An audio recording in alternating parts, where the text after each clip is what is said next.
And we are off and rolling here on Big 12 Today, Big 12 Radio, presented by Modelo, heard on TuneIn and watched on Big 12 Studios. This is our Friday version of Big 12 Radio from the spring meetings at the Omni PGA in Frisco. With me right now is Austin Ivan. What's up, Austin? How are you? I'm good. How are you? How's Great. it going? I'm well, thank you. It's been a Busy week? busy week, yeah.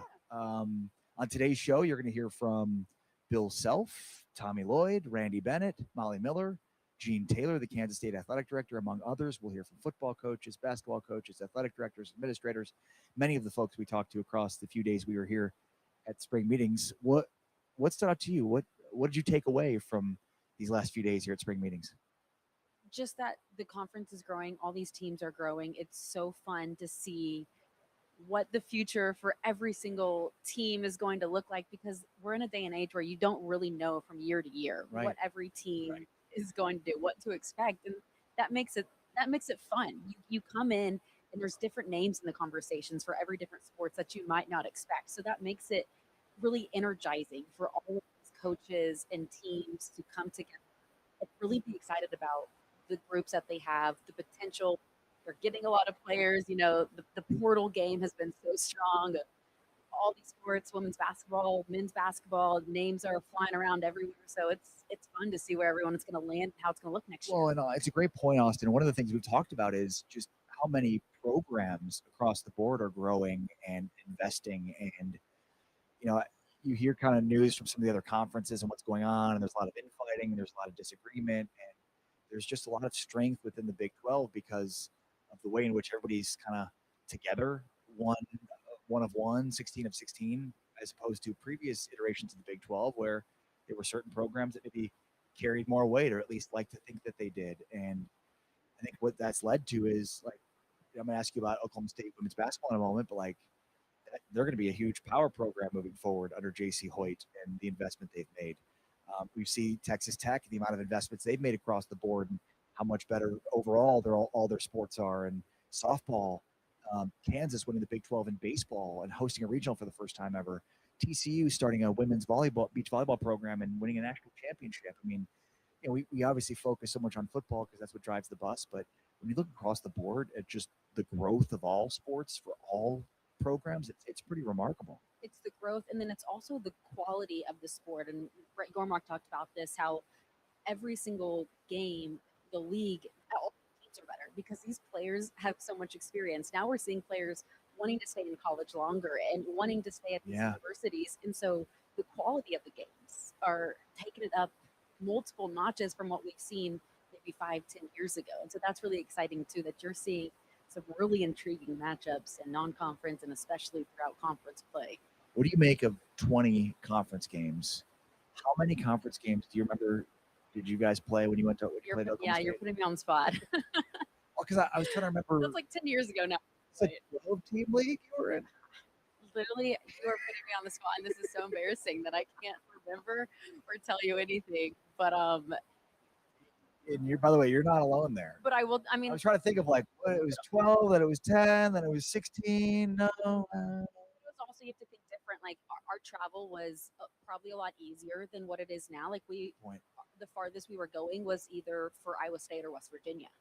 Like those were our farthest games, but we were, going just up to Kansas for 2 games, down to Texas for different games, just to Norman for OU. And so there was a lot of easier trips for us. And so that's a big difference now versus if you have a team on one coast and you're having to fly all the way to the other coast. So that makes a difference. Yeah, one of the things we've talked about this week is, the conference is looking to do more. And we talked about this with Fred Yormark last week when he was on with us, that, basically right now is all the prep work to do before 2030 when you're going back to the TV table, the table with TV rights. And so, the conversation around, do they go back to 20 games in basketball starting in 2027, 2028? Nothing's been finalized, but certainly something they're socializing amongst the coaches to gauge interest and to gauge, what that looks like, to try to make it more additive for TV partners. Could they go to 10 conference games, something that really feels like it's stretching? But again, it's all going back to the same rationale, which is trying to put together the best possible product to go to market with in 2030. That's exactly right. Like Brett Yormark is going to do whatever he can to put all of these schools in the best position for postseason, for viewership, to set them up for success. And so that is what we are so thankful for with the Big 12, to have a commissioner like that that has our back and is doing everything possible to help all these institutions out. All right, coming up on today's show, again, we'll have football coaches, athletic directors, also Bill Self, the Kansas basketball coach, Tommy Lloyd, the Arizona basketball coach, fresh off of his first trip to the Final Four. We'll have the new Arizona State basketball coach, Randy Bennett, Molly Miller entering year 2 at Arizona State after a tremendous turnaround year over year, and then Gene Taylor, as well as other football coaches. But I wanted to get your thoughts on your alma mater, Oklahoma State. They've had a ton of headlines this offseason for what they've done in the portal. JC has proven she can do it with homegrown talent. I mean, there's been back-to-back trips to the NCAA tournament, but now they're trying to take that next step. Right. Do they have enough to take that next step? Right. I think so. I mean, yeah, in 4 years, I think they've made the tournament 3 years, but how do they get to the second weekend? How do they reach the Sweet 16? And they have been close. They've had the right pieces, maybe some bad breaks. But what she has put together this year, and you're talking about she's making headlines. Well, at first it was like all these players are leaving. What is the team going to look like? What's going to happen? No panic. Like, she had a plan. She knew what was going to happen, and she's constructed this roster that is the best portal class in all of women's basketball. I mean, pieces that she has found from, of course, big names like Audie Crooks, but then also going and getting the Division II Player of the Year. I mean, she is finding players in different ways and knowing what will work and fit. And I am so excited to see how it all comes together. Well, and not just Oklahoma State, but big picture. The Big 12 right now has a ceiling.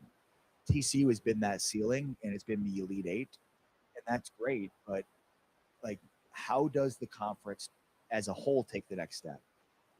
Is Oklahoma State potentially good enough to be a Final Four team? This is way too early to answer that question, but it feels like the top of the sport is a level above where the Big 12 is right now. Yeah, and we've seen what TCU can do. I mean, a lot of times you don't know how transfers are going to come in and fit with the team and culture, and it could go either way. But what TCU has done, it looks like they're a team that has played together when you bring in these pieces like Olivia Miles, and she fits in seamlessly. So now can Audie Crooks do that? And I can tell you from every time I've covered her, she is a phenomenal person. Like, would be an amazing teammate. She checks all the boxes. Such a humble person. Like, she wants to win. She's there for her teammates. And so you're not just finding great players, you're finding great people as well. And I think that is the key to having success, because basketball is a chemistry sport. So, I mean, to have that success, to get to the second round, to the Sweet 16, to a Final Four, you got to have great players, but they all have to fit together in a way. And I think that's what we saw, on the men's side with Arizona, and Houston, like all these teams that have phenomenal players that we're going to go see, play in the NBA or whatnot, but it was how they fit together. Yeah, but the Big 12 on the men's side has had back-to-back Final Fours, Right. national championships. Like where UCLA is, where USC is, where South Carolina is, where UConn is. Will there be drop-off? And again, how does the Big 12 in women's basketball take that next step? Because again, it feels like talented teams, but are they talented enough to kind of break through that top upper echelon of the sport, and maybe not even necessarily win a national title, but to get to a Final Four, to be a 1 seed? Yeah, I mean, it's hard because there are so many things that you have to factor in that you might not think about, or it might not be something you can control. There's a lot of uncontrollables in situations like that. But if you do your part as a coach, as a program, getting the right players, playing tough non-conference games, working hard, behind the scenes, and going out and fighting every night throughout the conference play. I mean, that's what gets you better, is those conference games. That's what gets you ready for the postseason. And then all bets are off the table, and you can go dominate, be playing strong together, hard, and have a magical March. Yeah, one thing's for sure, TCU's been kind of the talk of the town in women's basketball the last couple of years based on what they've done in the portal. It's your Cowgirls that are the case this year. Definitely. So it'll be very interesting to see what this team looks like. All right. Thanks to Austin Ivan joining us here from the Big 12 spring meetings. We are loaded up on a Friday show today with at least Bill Self, Tommy Lloyd, Randy Bennett, Molly Miller, Gene Taylor, and plenty of football coaches to come. So stay with us here from the Big 12 spring meetings at the Omni PGA in Frisco. I'm Ari Temkin. Austin Ivan with us here. We are presented by Modelo, heard on TuneIn, and watched on Big 12 Studios.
Here at the Big 12 Spring Meetings on Big 12 Today, presented by Modelo, and we're visiting right now with Molly Miller, the second year head women's basketball coach at Arizona State. It is year 2 now.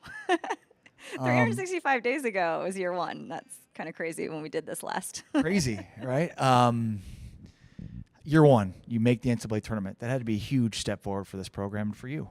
Yeah, it was definitely a goal. It was something that was ambitious, and we had all 5 starters were all transfers. So we were trying to figure out how to establish an identity early. The biggest thing we wanted to do was make sure that we were all in. And because we all came from different, we were all strangers when we first started this thing. So the buy-in was really, really important. I say this all the time. I just had a team that was, I said jump and they said how high. And I just had so much confidence in what they were going to do because of the people they were and the intent that they had going into this year. So do you recruit to that? Like, how do you want players that want to be coached? How do you recruit to that? You definitely try. It's hard because it comes so fast, the portal. I mean, we had to get Speed 9 dating. players. It is speed dating. I mean, get to know you. Is it going to be a good fit? Are you a good fit for me? Am I a good fit for you? What's the vision? What's the, everything goes at a rapid pace. And we had about 10 visits in 2.5 weeks. And it was fun to hit on a lot of those and then see it all come together. But you're going into a little bit of the unknown when you only have 3 returners. So the fact that, we tried to get to know the touch points of these players that we were recruiting and who they were as people. And then I wanted them to be competitors. Like, I wanted them to love basketball because in this environment, there's so many things in front of that I didn't want to lead with NIL and packages. And I wanted to lead with what's your love of the game and what do you want to do and how do you want to do it? So did you find that, or did Yeah. And are there trigger words that you might hear from somebody? You're like, oh no, okay, that's not gonna work. I mean, when someone just lights up when they're talking about being in the gym and working on their craft, I'm like, sign me up because everyone loves a gym rat. Everyone loves someone that wants to be pushed and get better to meet their full potential. And that's what we saw in a lot of our players. They just wanted to hit the height of who they were as basketball players, but also as people. And we wanted to get the best out of them in both scenarios. What'd you learn about yourself year 1? Patience is a virtue. I think as coaches, we want everything instant. We want instant success, instant gratification. But if you really trust in the process, the byproduct will be winning. If you do it the right way, the byproduct will be winning. All those things matter when you're trying to start this thing off on the right foot. How do you guys take the next step next year, and what does that look like? We've set our floor because we're not satisfied. We want to be tournament contenders every year, and then we want to make a run. Sweet 16, Elite 8, Final Four. That's our vision as a program, as an institution, and you have to get the right kids in. And I really, really am proud of my staff. I always say I don't have assistant coaches. I have head coaches that assist. And our staff, we really put our heads together this offseason, and it wasn't about the ranking or the predicted NIL number or the portal. It was about fit. And so we really did our due diligence on who's going to fit with our style, who's going to fit with our culture, and really go after those kids. Instead of, just outside noise, we really closed our doors and focused what would help our program internally. The Big 12 and women's basketball is very successful. A lot of good teams, a lot of tournament teams, but it feels like still a step away, and obviously not just your team, but just the Big 12 as a whole. Can the Big 12 get there? Is it a money thing? TCU has been very good back-to-back years, but the Elite 8 is that the ceiling here? And how does the Big 12 break through that? Exposure, I believe that the more we can get on TV and exposed, the more we can have eyes on our conference, and people will see it's a really competitive conference, night in and night out, top to bottom. It's incredibly competitive. A lot of really good coaches, some star power in there, some good storytelling. So the more that fans can, subscribe, tune in, ESPN Plus, all our games are on there, and watch, I think the better exposure we can have and the more we can advance the conference. And I know you lean into that. I mean, you were a huge presence on your team with social media. I mean, is that what that's for, basically, to help tell the Arizona State story? Yeah, it's a wonderful storytelling tool. It's a wonderful tool for recruits. Everyone gets their information kind of in front of their phone or on a computer and the TV screen. So you want to be present because you're proud of the product. I'm really proud of our team. I'm proud of our kids. I'm proud of our culture. I'm proud of our assistant coaches and staff. So we want to share that and get people involved and feel like they have ownership in our program. How does Randy fit in with you and Kenny? I cannot wait to pick his brain. I mean, talk about a mastermind of X's and O's and basketball. I think we've got a date after this to just talk hoops and basketball, and he's my neighbor, my office neighbor. So we'll meet in the middle somewhere and get out our whiteboards. It's you and Kenny are so young. It's like he evens you guys out a little bit. Yeah. Oh, the wisdom though in that brain. yeah. I cannot wait. And he's just a great addition because obviously he's a great basketball coach, has an amazing pedigree. But the more I've gotten to know him these past few weeks as a person, he fits right in with our coaches at Arizona State. Awesome. Molly, thank you so much. Congrats on a great year one and looking forward to continued success at Arizona State. Thank you for having me. Molly Miller joining us at the spring meetings here from the Omni PGA in Frisco.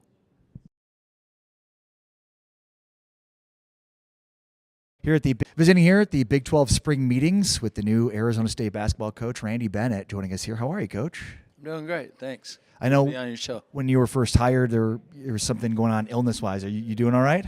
I'm doing great. Yeah, I feel good, a lot stronger, recovered. So, anyhow, doing great. Why Arizona State? Why now? That's a great question. So, I was at St. Mary's 25 years, had a great run, great experience. Probably wouldn't have ever left there except for Arizona State came knocking. So it was about Arizona State. It wasn't about St. Mary's. And so I thought it was a good time to I thought we'd done about all we could do there. And Gonzaga was leaving that league. I thought it was a good time to move. And but Arizona State's my home. It's always kind of been, everybody says a job is your dream job. This would be my dream job. And I think it's a good job. And after I've been there 2 months, I feel that way. Like there's good resources there. The Big 12 conference is ridiculous. One of the top basketball conferences in the country, and we're trying to be the top one. So those are the reasons. How much has Phoenix changed since you grew up there? A lot. I grew up in Mesa. When I was growing up, it's 35,000. Mesa's over 500,000 now. So it's grown so much. It was not the home of the Chicago Cubs either when you were growing up, I bet. It was. It was? It was. Have they been there that long? They've been there a long time. I didn't realize that. Okay. But it was really, Mesa was home of the Oakland A's. So. Interesting. Now Vegas will be the home of the A's. It feels in some ways like there's a similarity between Arizona State and St. Mary's from the standpoint of, you've got Houston, Arizona, Kansas as established powers in this conference in the same way that Gonzaga was. Do you sense that too, where you've got to kind of build against some of the biggest brands in the sport? Yeah, and in that conference too. Like when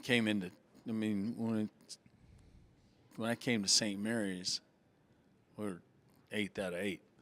And so you had to get 7th first, and then eventually had to get through Gonzaga. And so you're going to have to do some of the same stuff in a very tough conference. There's more than one Gonzaga in this league. Yeah. There's like 5 or 6 of them. So, and the other teams are, the league is so impressive as far as the coaches in the league. You talk about, there's probably 5 Hall of Famers in there, at least.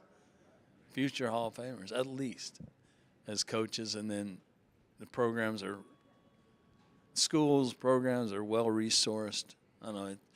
That's, I've been impressed. I was impressed with the meetings this week or these last 2 days, and then just the talent personnel as far as ADs, the commissioner, the people leading these meetings. So it's impressive.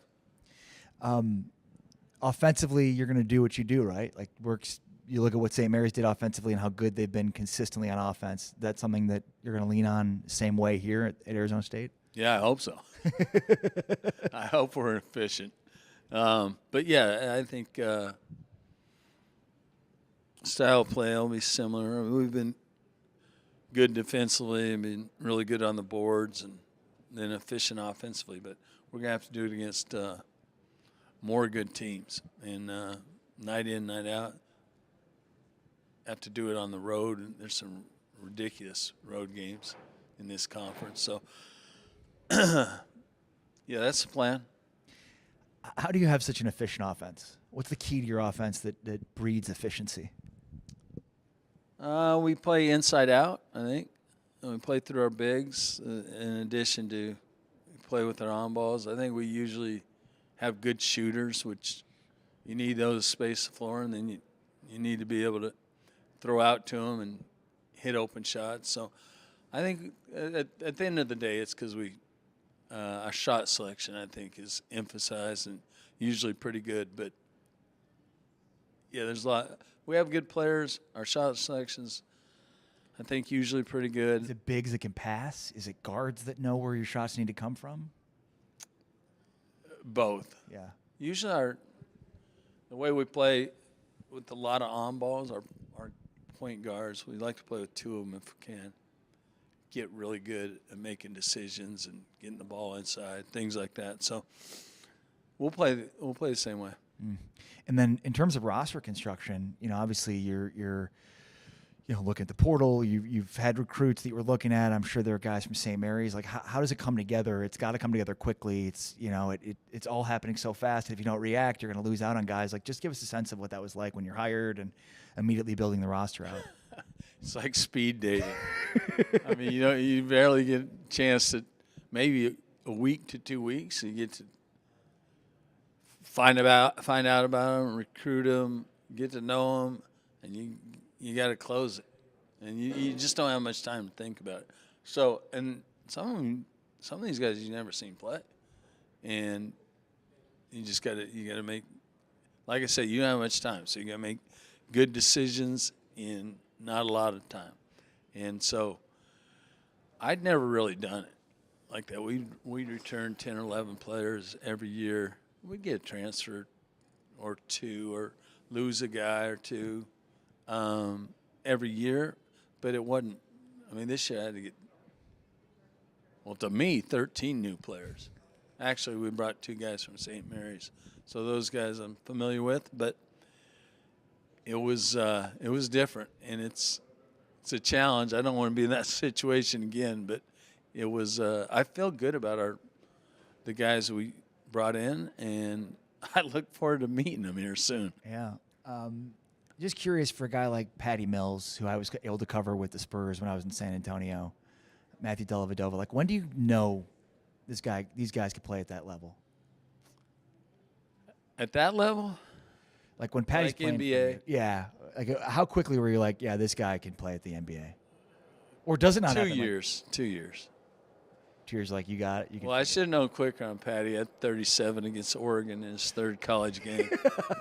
So he was a showstopper. But, he wasn't big. He's 6 foot. Right, So you got never know. is that going to work? And it did. Yeah. But he got drafted 55th. Right. So usually those guys bounce out of there quick. He had a 15-year career. Yeah. So you don't know if that's going to happen. And then Dellavedova, I kind of felt that way. Well, he starting point guard for us and went Sweet 16 his freshman year. And he was a big part of everything we did. I felt that way right away with him. And then he didn't get drafted, but he made it. Yeah. And he had an 8-year career and was part of a NBA champion. Yeah, they both played on championship teams. Right. Says a lot. It's hard to do. Yeah. Comes from good coaching. Well, Popovich was good.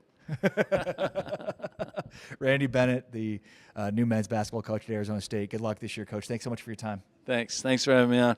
Look forward to more. Randy Bennett joining us here from spring meetings at the Omni PGA in Frisco.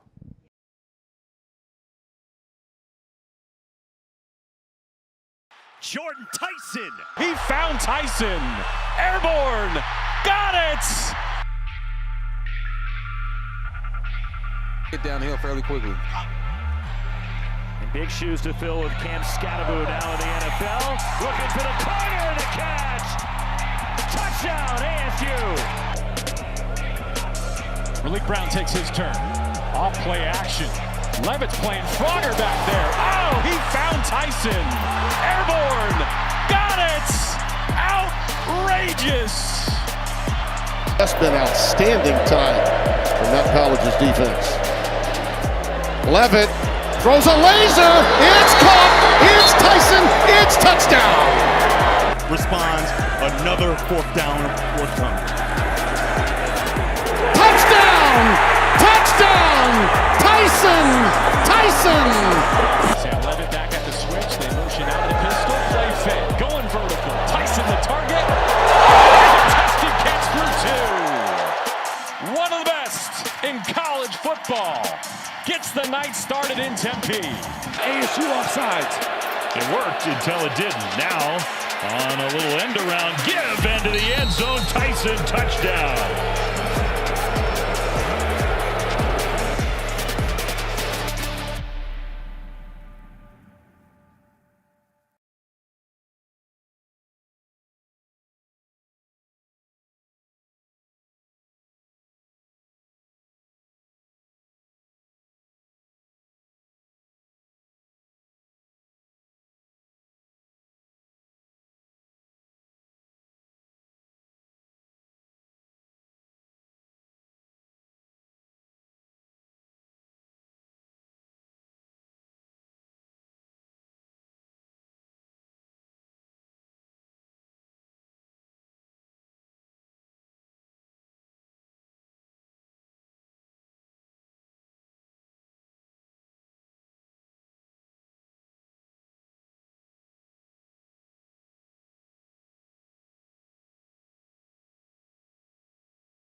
Here visiting with Graham Rossini, the athletic director at Arizona State, the Big 12 spring meetings here at the Omni PGA Frisco. How are you? Excellent. Great week in Texas. A lot of good stuff. I mean, your athletic department's rolling right now. We just watched a crazy run for your softball team. They go from the 6th seed of the Big 12 tournament all the way to the Super Regionals and taking the defending national champs to the brink. Oh, yeah. I know you want to win everything, but like that's as positive of a loss as you could possibly have. We seem to be having some positive losses to Texas in the past few recent years. We want to convert those into wins. But you're right, Ari. What a run for Coach Bartlett, our softball team. Really got some momentum a couple weeks before the Big 12 tournament. Got to Oklahoma City. Took down a really talented rival, University of Arizona. Oklahoma State Big 12 Pitcher of the Year, and then Texas Tech, who's a loaded roster, and really went into that regional with great confidence, great momentum, great connected tissue on the program, and playing a bit with house money. And so the teams that are loose and free and believe in their abilities can perform well, and we saw that the past month. So it was a blast. Baseball with Hairston. I know that's baseball is in your background. So like, what's the ceiling on this team for your baseball team as you head into regional weekend? Yeah, this team has a high ceiling. We feel a level of disrespect for the 3 seed that didn't fit too well in the clubhouse, but I know the guys will use that as a motivation as they head up to Lincoln this weekend. This team is an Omaha talented roster, in our opinion, and Coach Bloomquist has done a great job, building local talent like Cole Carlone, who's likely to be a first-round pick in about a month. Landon Hairston, Big 12 Player of the Year, a bright future for him in the game, and then really some strategic transfers that came in as well. And so it's a very veteran team. They've had moments this season where we've been untouchable, and then there's been some ups and downs along the way. But I think what we saw in the Big 12 tournament at Surprise, the way they played against Cincinnati, is what this team is capable of. And when it clicks, it's got a chance to be really special. Speaking of Surprise, since that's in your backyard, what did you make of the Big 12 tournament being out in Surprise? Yeah, I thought Surprise is a great venue, and we had the benefit back when I was in our baseball program. We helped open that facility back in I think 2003, and so it's great to see how that part of the valley has grown. And now the fact that Surprise can be such a great host and accommodate all the teams that come in, their staff, their fan bases, et cetera, and then really just a great baseball venue. The fact that with 4 games a day, the teams have got access to backfields for warm-up, batting cages, play in front of a great venue that's got shade coverage and it's comfortable for those who are there to watch. Just great experience. We like it that it's in our backyard. We had the Pac-12 tournament in Scottsdale a few years ago.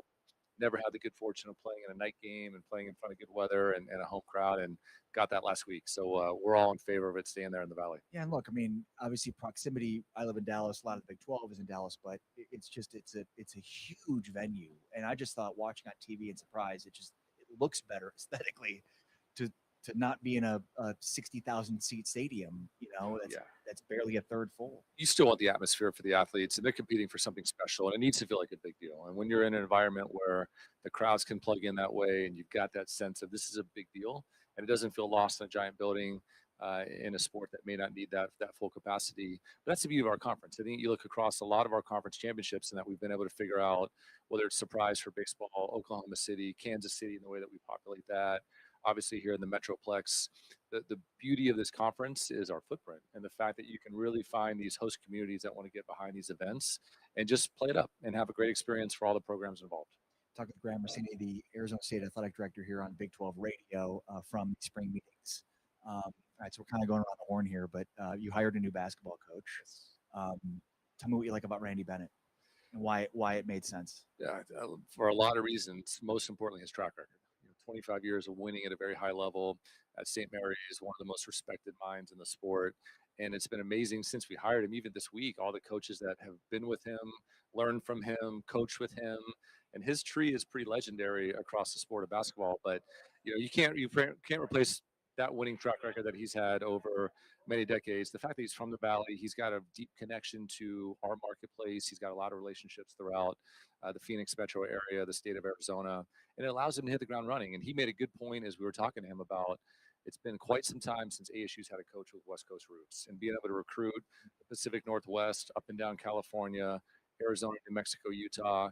He talked a lot about the draw of the Big 12 for him, and knowing that now you get access to Texas because of our presence as a conference, and the fact that, plain and simple, it's the best basketball conference in America. And for a competitor to be attracted to join this environment tells you everything to know about his competitive spirit, and can't wait to watch them compete. Is he the second coach you've hired? Molly was last year. Third coach, Jamea Jackson, our women's tennis coach, was the first one. They, had a wonderful run this year to a Big 12 championship in her second year. So, all three share that characteristic between Jamea, Molly, and now Randy, that they've won, and they've won consistently. And the level doesn't matter, but that winning aptitude, that ability to run a program, that ability to lead effectively and understand that winners win. And I like that playbook of proven experience and leadership in the seat because it's, so far created some pretty cool moments for the Sun Devils. What have you learned about yourself as you've taken on this job and now gotten deeper into it?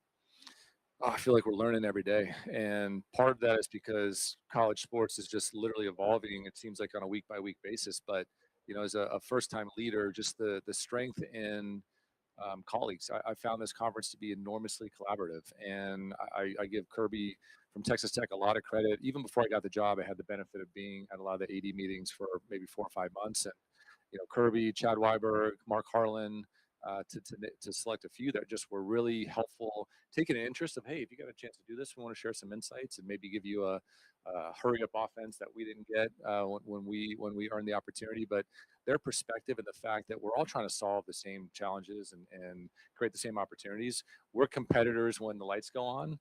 As a conference, we're stronger when we're together. And so to be in an environment that's so collaborative, I think bringing that attributes back into our department and understanding that, it takes all 300 of us, from our executive leaders to our head coaches and support staffs to everybody throughout the department has a role to play in growing the brand of Sun Devil Athletics and ultimately focusing on talent development. We want to win at the highest level. We want to keep winning Commissioner's Cups. Those are objectives that we have, but we have 650 athletes from across the world that picked us, and the spirit of talent development needs to be our North Star. And so using all these inputs, all these conversations to put our work back in the student athlete. It's great to follow your programs, especially because of Kenny Dillingham and just how transparent he is, how open and genuine he is. Yep. You had the comments about trying to find, billionaires in the Phoenix area. Yeah. I guess he found one or a couple. Starting to find some. Yeah. Started to find some, but so I guess just kind of take us through that. But then also, he's mentioned, a indoor facility, Yeah. Leveraging that into a great tailgating venue. I love what he was talking about. So just give us kind of like the timeline on what's going on with that and then how you envision it playing out. Well, he's a blast to be with every day. And what you see is what you get with Coach Dillingham. And I love that consistency where you're not, he's not one way in front of a camera or in front of a donor. He's that way consistently. Like, he has big energy. He has great ideas. He loves his university. And we're starting to find that to be a really important attribute in our department. 9 of our coaches are alums. A number of our leaders and administrators have come from ASU. And so now our university is creating the product that we're able to benefit from in our department. But he talks a lot. He's born and raised in Phoenix. And so he understands what our fan base is capable of. He understands what our marketplace is capable of.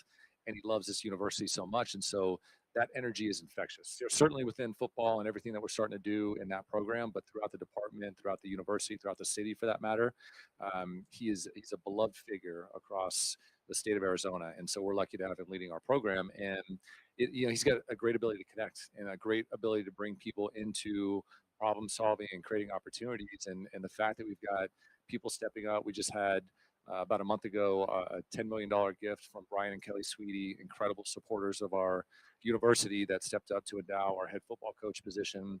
We've had another 8-figure gift in support of the football practice facility that we're launching this summer. And so we're feeling that momentum, and we need to do more. We're scratching the surface of what we're capable of, but that daily and that relentless mindset of building, connecting, entertaining, welcoming in people to create the connections and resources that allow us to have success. And the byproduct benefits our entire marketplace. It's not just about how do we make Sun Devil football the most successful it can be. It's how do we improve our community? How do we really bring people together? How do we shine such a bright light on our city and our state and our region in a way that other people say, I see what's happening and I want to plug in, whatever plugging in can mean to them. But we've got great momentum. They put together an unbelievable recruiting class in the transfer portal. We're starting to really hit the stride on keeping homegrown talent in the state of Arizona with the job that they're doing recruiting high schools and building a better game day is top of mind. So this new facility will be a great football development tool from Sunday to Thursday, and then Fridays we'll flip it over to be a great game day fan zone for tailgating and hosting and hospitality and hopefully some live music. So that project's well underway. We've got a contractor and an architect selected. We'll break ground later this year, and then we're on a fast track to get ready in early 2028. So it's coming in a hurry. I need to be out there. Like, that sounds amazing. We should do a live hit there. Yes, absolutely. You could do shows there whenever you want. So 2028, Early 2028, we should be in it. Yep. awesome. So we got a lot to do, but it'll be fun. Last thing, I'd be remiss if I didn't ask you about kind of the state of college athletics and not necessarily the fix, but how do you see you see congressional intervention as being the best path forward? Do you think that the courts are doing a good job over time of figuring it out? Does there need to be collective bargaining? If you were asked to be the commissioner of college athletics, which obviously you're not going to be, but maybe you are, I don't know. What would you do to try to solve some of these issues?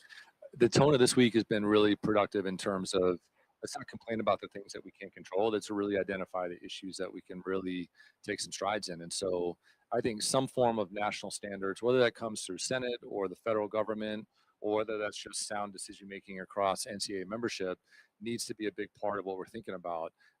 Mechanically, with the amount of player movement, I'm all for athletes having rights and abilities to earn off their likeness. What we're seeing is a lot of these moments are manufactured. They're not in the spirit of an athlete utilizing their name, image, and likeness for promoting a brand or services. It's a version of pay for play that still exists in our space.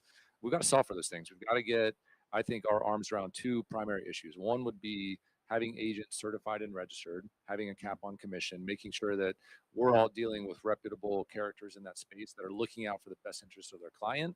It's not a cash grab. It's not malintent. And there's a lot of tremendous agents that are in the space. Unfortunately, we have a lot of people who aren't, and a lot of people that are, looking out for selfish gain and not maybe the best interest of their client. We've had instances on our campus where athletes have said, I want to stay. I want to be a part of my program. I want to be a part of this university. I value my degree from ASU, but my agent's making me transfer. My agent's using me as a means to an end elsewhere. And you hate to hear those horror stories, but I think getting control around the agent landscape is critically important as we move forward. There needs to be some form of market correction that allows this to become much more sustainable than it's trending right now. And then, the unlimited transfer. I think we're seeing the downside risk of athletes that are on their fifth school in 4 years, maybe not at where they need to be towards degree completion as a junior, as a senior, as a grad student, et cetera. So looking at that landscape of one-time transfer seems fair. The opportunity, and this has come up in the Senate bill this week, of an opportunity to transfer again once you're a graduate student, those seem like reasonable efforts to really just create some standards, some checks and balances that allow athletes to come into the space, utilize these new rights that have been afforded to them, but still not compromise being a part of something bigger than themselves, earning a degree at a great institution, and having some sense of playing the long game and understanding what perseverance and commitment can look like. Yeah, I love your point on the agent part. I think it's one that is not focused on probably enough, and I think most fans don't recognize or realize just how broken that part of the system is. So I appreciate you bringing that up. Grant Rossini, Arizona State Athletic Director, thanks so much for your time. It's always great to see you and visit with you. Thanks, sorry.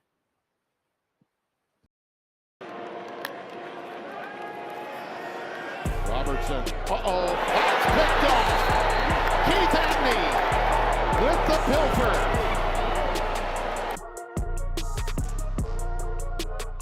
West Virginia down 2 scores. They get a reprieve. Jacob Barrick fumbles and able to get it back. So on back-to-back plays as Keith Abney jars this one loose. From the 24. Blitz coming. Pennington steps up. And he goes down. Keith Abney the second. The corner blitz for the Sun Devils. So far, ASU has not surrendered a gain of more than 10 yards. Here's one that could happen in a hurry. Knocked out. A fumble recovered by Miles Rouser. Timeouts left for Rich Rodriguez. This is a must-have. 4th down and 4. And ASU takes it away. Keith Abney calls game.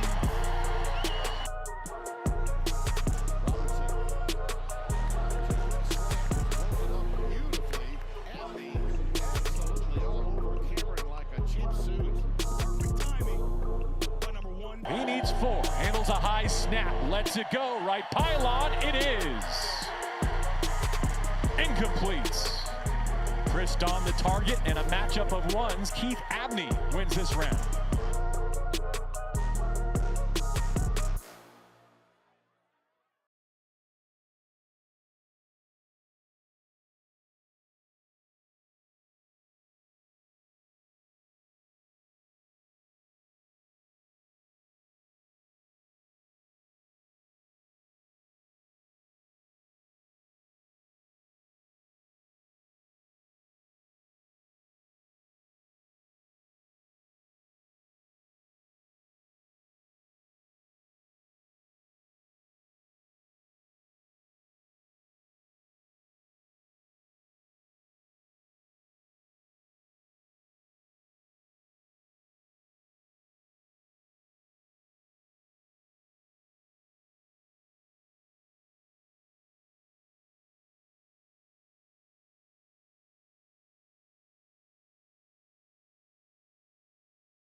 This is Big 12 Radio, Big 12 Today. I'm here at the Big 12's spring meetings at the Omni PGA in Frisco, and you're looking right now at Bear Bachmeier, the BYU sophomore quarterback at the BYU facility, getting ready for a season. Bear, how are you? Doing well, yeah. Thank you for having me on. What was last year like for you? I mean, like, take me back to like spring football. So you spent, for people that we've talked about a lot, but you spent spring football at Stanford, Palo Alto. Your coach gets let go, and so you went to the portal. Like, what was that whole process like to get you to Provo by fall? yeah, it was a roller coaster of emotions. Some hard decisions were made to obviously leave Stanford and end up at BYU, and I'm so grateful and just honored to be at such a great university. Talking about the season, it was obviously a crazy season, and I thought coming in I thought we could win some games. I didn't think it would amount to what we did, and I feel like we always internally we knew, but just going out there with some swagger and showing everyone what we could do was cool. When did you know for yourself? Because I'm sure there was doubt. You're a true freshman. You haven't played or shown at this level. Like, when did you know? Yeah, I guess the cliche answer is that I knew right away. I mean, just kind of the guy I am, and just having that chip on my shoulder all the time, and just the competitive nature. For me personally, and then, I mean, I always knew the team was really good. We had a top 10 defense, and whatever statistically we're offense. I mean, we're very explosive and dangerous as well. So we just had a great team and a great bond. Yeah, I mean, and you say it's a cliche answer. Honestly, it takes a level of irrational confidence to be able to do what you did last year, right? I mean, for a true freshman to start, full stop, like, that's tough. For a true freshman to start that wasn't even on campus in spring is, I thought, impossible. So what went into that? Like, was it just the fact that you knew the team around you was going to be really good? Was it your confidence? Like, just how do you do that? Because that is unbelievably impressive. I mean, I just think it goes to the character that the coaches recruit here, and being at BYU, there's a standard that everybody meets, and just the work ethic, and even in the classroom, which we always talk about it correlating on the field, and just being a good person, and so when you take the character of student athletes at BYU and football players at BYU, and you just combine them as one team, something special happens, and so we got to keep it going. Yeah. So what was Aaron Roderick, the BYU offensive coordinator, able to do last year? One, and then two, how much did the offense evolve for you over the course of the year? Yeah, well, when you start off any season, you kind of you have your generic plays, and then as the season goes on, you keep implementing more stuff, and it's also tailored towards certain defenses. But no, I like how.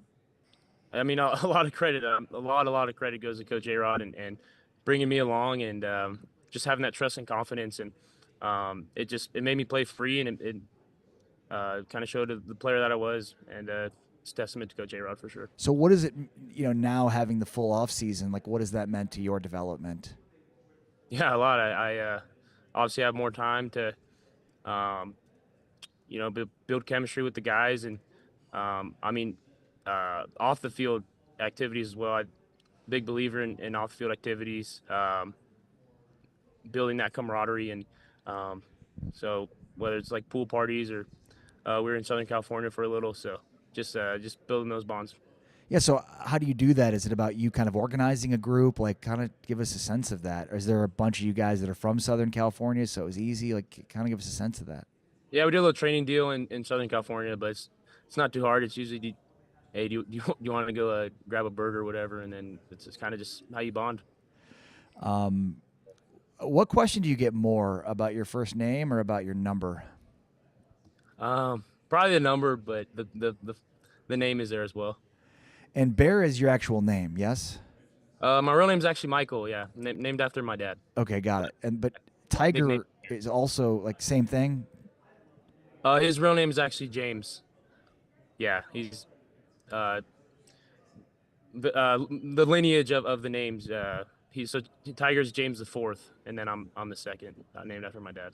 Bear, I mean, look, my middle name is Michael. It's a cool name, but Bear is a way better name. And same with Tiger and James. I mean, James is a very common name, so Tiger's just way more. I mean, there's another athlete with the name. I don't know if you know that, but Yeah, no, there's a lot of family stock within the names, and yeah, my dad kind of just kept that going. how cool is it to play with your brother?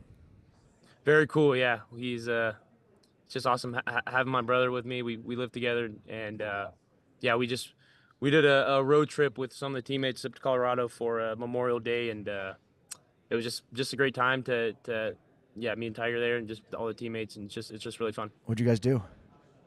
We went boating and just bonfires and just lived the Colorado life, I guess. That's amazing. A lot of fun. What kind of music do you like to listen to?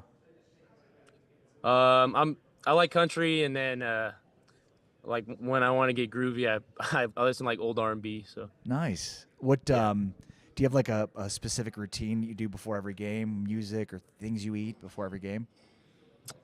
no, I usually I don't when it's like pregame meal, I kind of just Eat. throw everything on there, if it's like chicken or steak and shrimp or whatever, and some rice. So Tell us about Kalani Sitake. What's your relationship like with him? What makes him different in your eyes?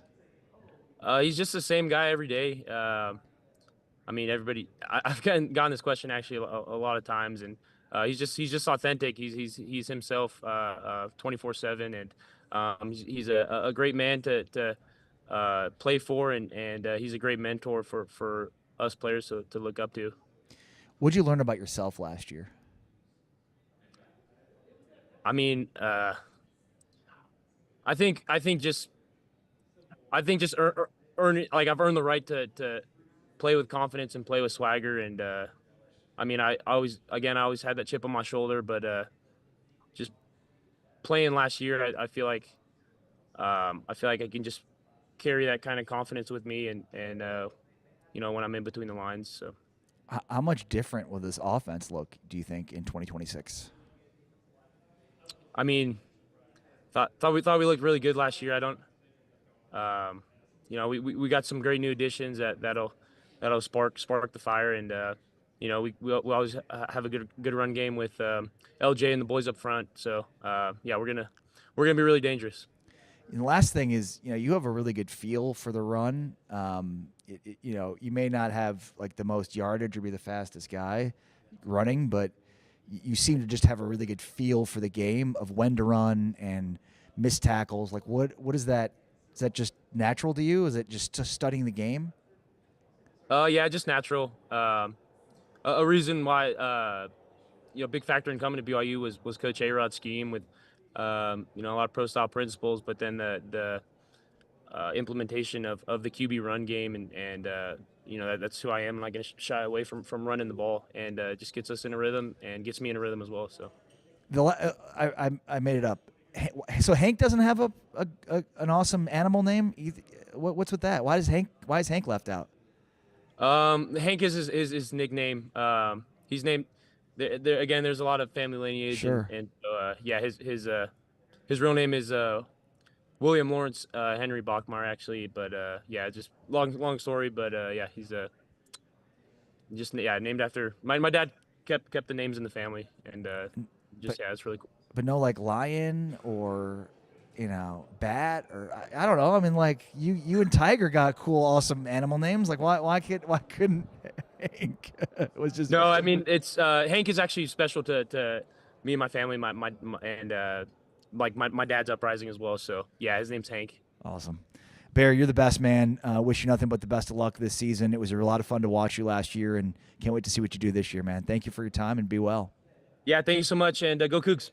There's Bear Bachmeier, the BYU quarterback, joining us here on Big 12 Radio, here at the spring meetings on Big 12 today. Big 12 Radio, presented by Modelo on TuneIn and Big 12 Studios.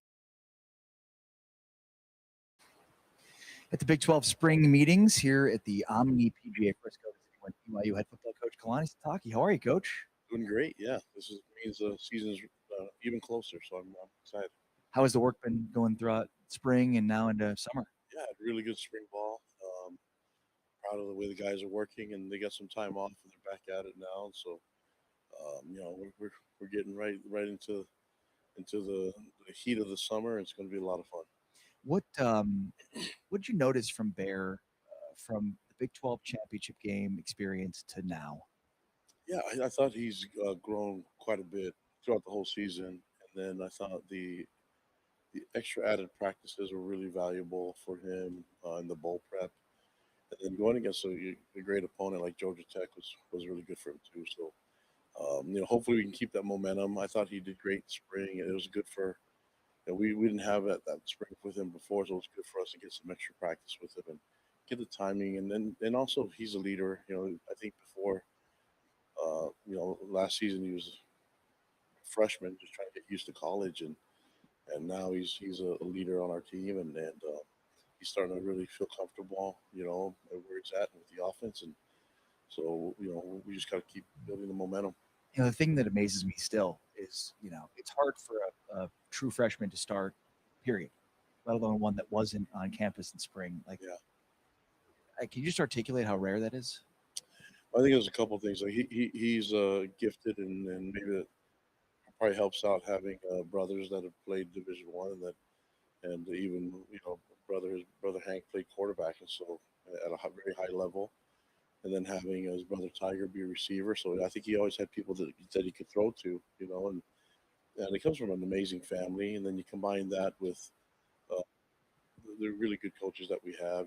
Aaron Roderick's done a great job as our offensive coordinator, quarterback coach, and has really mentored him the right way. He's done that with a lot of quarterbacks, and he's shown in his experiences as an OC that he knows what he's doing. And so, and then I think he's just given Bear a lot of confidence. And we have a great quarterback room. I think it's probably underrated for people not to realize that the room works really hard, and he represents all the guys that are in there, and it's been amazing seeing those guys progress. Did you have any time off this offseason at all?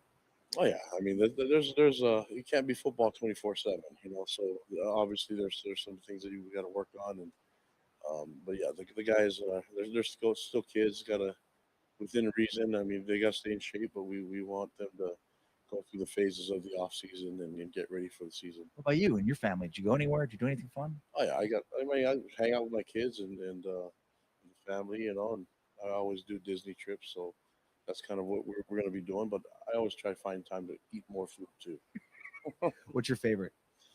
To eat? Yeah. Everything. Yeah, that's just usually a good steak is where I go. Yeah, I couldn't agree more. How do you like it cooked? Medium rare. Yeah, it's got to be kind of raw. Yeah, it's Buttery. ribeye. Yeah, Ribeye. with all the fat. Bone in? It doesn't matter. I'll eat it. I'll eat any piece of steak that comes my way. Do you grill or do you cook steak? Or Oh yeah, but I'd rather have somebody else do it for me. And then you said Disney. Is Yeah. there a Disney World, Disneyland? Is there a preference? Do both. I mean, my wife's from Orlando, so I don't think she likes to go to Disneyland a little bit more, and I like it all. Honestly, I just whatever makes the kids happy, I'm good with. Do people recognize you at Disney? Yeah, I do. I mean, a little bit. I think the thing is, I have brothers, so they think that my brothers are me sometimes, which is great. So they can take pictures. It's like, but I don't know if it's great if people think I'm at Disneyland all the time. That's amazing that somebody stops your brother. It's like, are you Kalani Sitake? Yeah. I told him to take a picture. I said, wear the royal blue hat and just take a picture and smile. You'll be fine. He'll look the part. Do you do roller coasters? I do. Yeah. I mean, that's the ones I can fit in. So yeah, I do. I don't know. I used to love them, and I found like as I gotten older, it's harder to do them. I get dizzier. I don't know. I'm glad it hasn't happened to you. No, I'm a fullback, so my brain's been scattered quite a bit. So Guardians of the Galaxy is not going to get. I'm not gonna. How amazing is that ride, by the way? I like it. It's fun. I mean, it's so much fun just hanging with the kids and just seeing everybody having a good time. So I don't mind it at all. What does Gary Anderson add to your staff? Yeah, he's experience. He's a D coordinator for such a long time. He's been the head coach before, and so at P4 level, and so just having him around is to be able to consult. And there's a lot of things that he sees, and a lot of things that he says he wishes could have done differently, and I'd be foolish not to listen. And so there's we have a lot of great experienced guys around, and I don't have all the answers, but I know I can go to a bunch of people that do. Unfortunate. I'm very fortunate to be able to go to so many different resources and those good people that I can talk to, and great leaders and business leaders even, and alumni through BYU. I mean, Andy Reid's a great mentor. So, there's a lot of guys out there that I can always talk to, and I've been fortunate to be around great people. Yeah, I mean, and as you transition from Jay Hill to Kelly Papinga, I'm sure it's helpful to have a guy like Gary Anderson that can, one, help you identify, hey, this is the right guy, and two, like help to keep it on the tracks, because this defense is basically the same defense from last year personnel wise. So you don't want to take a step back when you have a new defensive coordinator in there. Yeah, and I think I want Kelly to be. Yeah, he's ready for this moment. He's been in leadership positions before, so he's been a co-coordinator. He's been a special teams coordinator, so he's ready for this moment. And I think Jay's done some great things for us for 3 years, and I think K-Pop's been there the whole time. Been really impressed with what he's done so far. I liked what he did in spring, so. And it helps out that we have guys that are on staff that have been coordinators, and including myself, So we still have great friendships with Jay Hill and everybody else out there. But change is good, and I think this will be good for K-Pop. And obviously, as a coach, you're looking at one game at a time, but you've been in the stadium for some pretty incredible environments. And again, I know it's deeper in the season, but this Notre Dame game to me is going to just be incredible. And I think we talked over the years as you've joined the Big 12 about, all these different opportunities and things that you just got to pinch yourself. And it feels like that'll be another one of those moments, like before the game. Like, there's been some great environments, don't get me wrong, but for that game in particular, I feel like it's just going to be unlike anything we've seen before. But you tell me, you've been in that stadium for a lot of great environments. I mean, and what a great program, Notre Dame, and Marcus has done a great job with that program. So, to have them come to Provo, and then we go there next year. I played way back in the days when in 1994 I was a true freshman, and we went to South Bend and played that game, and it was a really cool event, and the classiest fans I've ever met. There at Notre Dame, and we're going to be excited to welcome them to Provo. The crazy thing is, as a head coach, you're supposed to head coach talk, which is one game at a time, but we see the entire schedule, so we know who we're playing and when. Obviously, we're going to be focused on game one, but it's kind of cool that we're able to add that game, and hats off to our administration and our AD for getting that done, and I think it's going to be a lot of fun. But it's not going to be easy, though. The entire schedule is going to be difficult. Yeah. Man, this is why you get into coaching. It's why why I love being at BYU. One of the great coaches in the Big 12, one of the great people in the Big 12, Kalani Sitake here from the spring meetings for the Big 12 at the Omni in Frisco. On 3rd and 12, backside heat, fumbled it, it came out. Ball's on the ground. Cougars recover at the 5. Big hit by Jack Kelly. 3rd and 16. Jordan over the middle again. It's caught by Alvarez, but he's going to be taken down at the 39. It's to the holder. Here's the kick. It's blocked. And BYU trying to run it back here. Jack Kelly, who just made the defensive play, and now he does this. Pressure coming from Kelly. Dampier hit, and down he goes. Jack Kelly may have sealed it for BYU.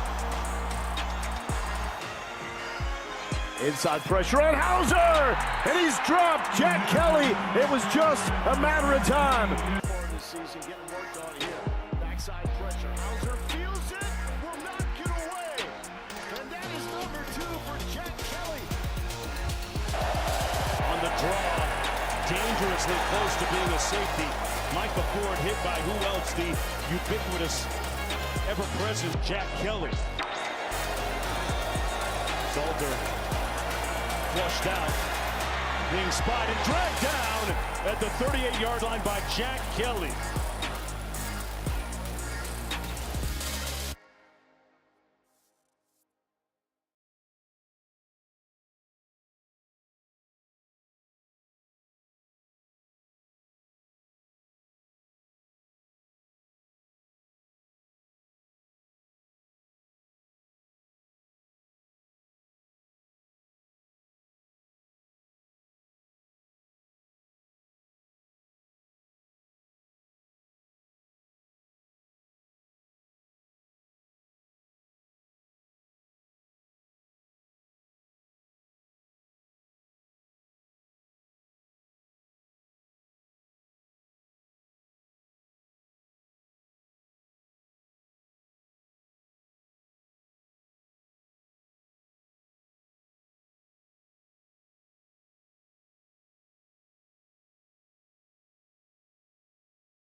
obviously, we're talking about spring meetings here. We're visiting with the newly minted UCF women's basketball coach. All right, so what have you gauged from the start of spring meetings here?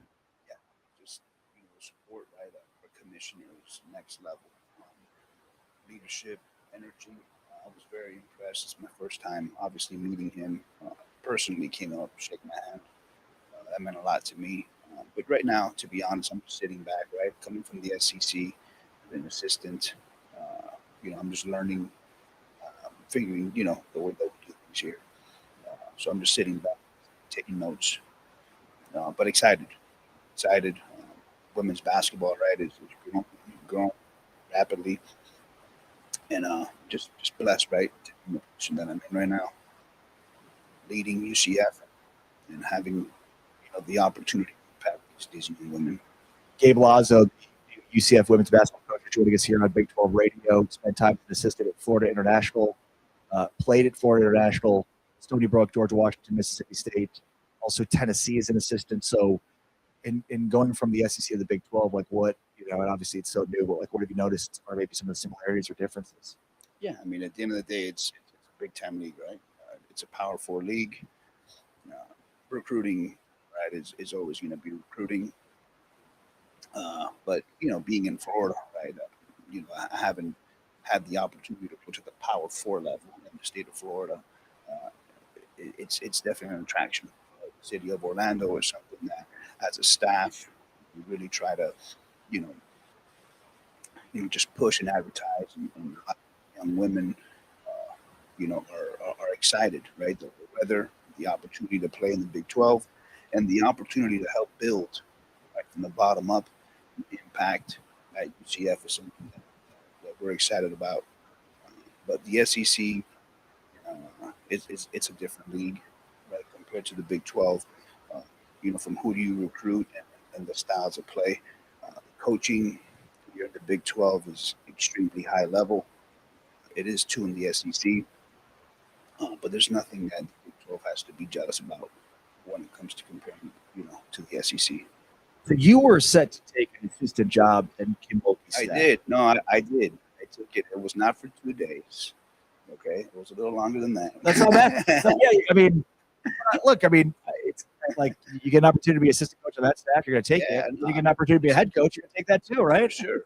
Timing's everything. First of all, grateful always for Tennessee, right? Everywhere I've been, every head coach that I had an opportunity to work with, I learned so much from.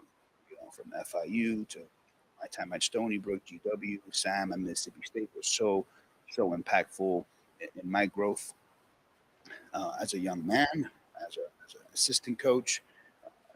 And then I go to Tennessee, and very grateful for the administration at Tennessee, very grateful for Coach Kim Caldwell, and then Kim Mulkey, right, a legend. I was fired up. I was about to buy another house over there in Baton Rouge. I was ready to go. But at the end of the day, for me, I feel my calling has always been to lead. And the UCF situation happened, and I was, able to get involved in it. And at the end of the day, like you said, it's a head coaching opportunity, right? And those opportunities don't come very often. And, to be the first Hispanic, right, to do it at the Power 4 level means a lot to me, and to be able to, impact, right, many people all over the world. First Hispanic women's basketball coach? No, at the Power 4 level. First Hispanic women's basketball coach, Power 4? Yeah, head coach, yeah. Wow. Yeah, big deal, Chief. Come on. It's a huge deal. Come on. It's shocking to me that it hasn't happened yet. Yo hablo español. Soy Cubano. Cubano. From Miami. Miami, the 305. Wow. No, but that's extremely significant because you're in your home state. Absolutely. That is, congratulations on that. And I'm shocked that, I thought you meant first at UCF. No. First in the Power. That's incredible. And women's basketball. Wow. Yeah. My biggest mentor was one of them. Frank Martin was. I was going to ask Frank Martin. Yeah. K-State. Oh, yeah. I'm sure you've heard of him. Yeah, he's a Miami guy too, right? Passionate coach. Are you like him? Yeah. No, we're a little different. Not as fiery? We have some similarities, but I'm fiery. I'm intense, but he's at another level. Awesome. Look, and I think the biggest thing for Big 12 basketball, and you kind of hit on that there, but I'll just say it.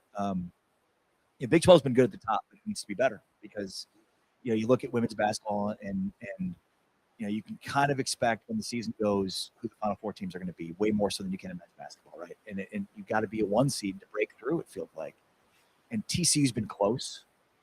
West Virginia's been close. There's been really good programs, but the Elite Eight is not the Final Four, right? So how does the conference, as somebody that's been a part of a league with legendary teams and Final Four teams, how does the Big 12 take that next jump? How do you at UCF help help the Big 12 take that next jump? Yeah, I mean, at the end of the day, recruiting is a big piece, right? The support, but at the end of the day, I mean, it is growing. I mean, we had 8 teams from the Big 12 go to the NCAA tournament. There could have been at least one more that you could argue, right? That could have been in there. It would have been 9, right? That's big, right? Now with the tournament expanding, now we can go from maybe 8 to 9, 10 teams in the same tournament. And I mean, the league. I mean, West Virginia is a great program. Getting to the Sweet 16, obviously TCU, Arizona State, Oklahoma State, those programs, right? They're at the top, right? And we just got to continue to grow in that middle and that bottom. For me, I'm just taking it one day at a time, 1% better every day. But I think recruiting, being strategic on how you recruit at the bottom, right? Identifying what fits, right? The way that you want to play, what fits the culture you want to build, and all of that with time, right? It's not going to happen overnight. You're not getting to the Final Four overnight, or even to the or in our situation, getting to the NCAA tournament overnight. Mm. It takes time. It's a process, and I'm very confident, right, with the way that things are going and the support of our league, that we will continue, right, to grow and be much more competitive at that level. Gabe Lazo, new UCF women's basketball coach, joining us here on Big 12 Radio at Spring Meetings. Congrats on the opportunity here. Good luck moving forward. It's great to meet you, man. Yeah, man. No, it was great. Thanks for having me. Appreciate you guys. Gabe Lazo joining us here at Big 12 Radio, Big 12 Today, heard on TuneIn, watched on Big 12 Studios. Talking with Tommy Lloyd here at the Spring Meetings for the Big 12 on Big 12 Today. First off, congratulations. I mean, there's only one winner, right? But getting to a Final Four, obviously, is historic for Arizona and for you. So congrats. Yeah, no, thanks. It was obviously some great accomplishments this year, but, you're feeling like those are behind us now and it's time to move forward. Yeah, I mean, how quickly does that happen? And especially in this era where you got to turn the page on your roster very quickly. Well, I think you just have to balance it. You have to balance, appreciating what you just did and appreciating your team, because this is a hard business. And so you definitely want to, have your staff feel good. The community feels great. But while you're doing that, you also have to, tend to business and build in the next team, and you can't let that moment slip by because your rosters are built in the off season, and we all know the better roster you have, probably the better chance you have to have success next season. So it's really not much more complicated than that. Did you learn much about that from this past season? For sure. I mean, I think you're constantly learning, and. Yeah, I mean, I think you're learning, how important it is to be adaptable, how important it is to not get emotional about all the changes that are happening in the game, and just being opportunistic, but also ready to pivot, when the moment calls for a pivot. Yeah, so it's a crazy time in this business, and I know we keep saying that, but there's no other way to explain it. It's crazy how things have changed, and a lot of these changes are for the good. But when disruption happens, there's just a period of time where you have to figure things out, and we're still in that period. Yeah. How has recruiting changed? Go back to your days at Gonzaga and the way you recruited versus today, especially with the speed dating element of it, where we were just talking with Coach Self, and he's like, yeah, most of these guys in the portal, I haven't even seen them play live.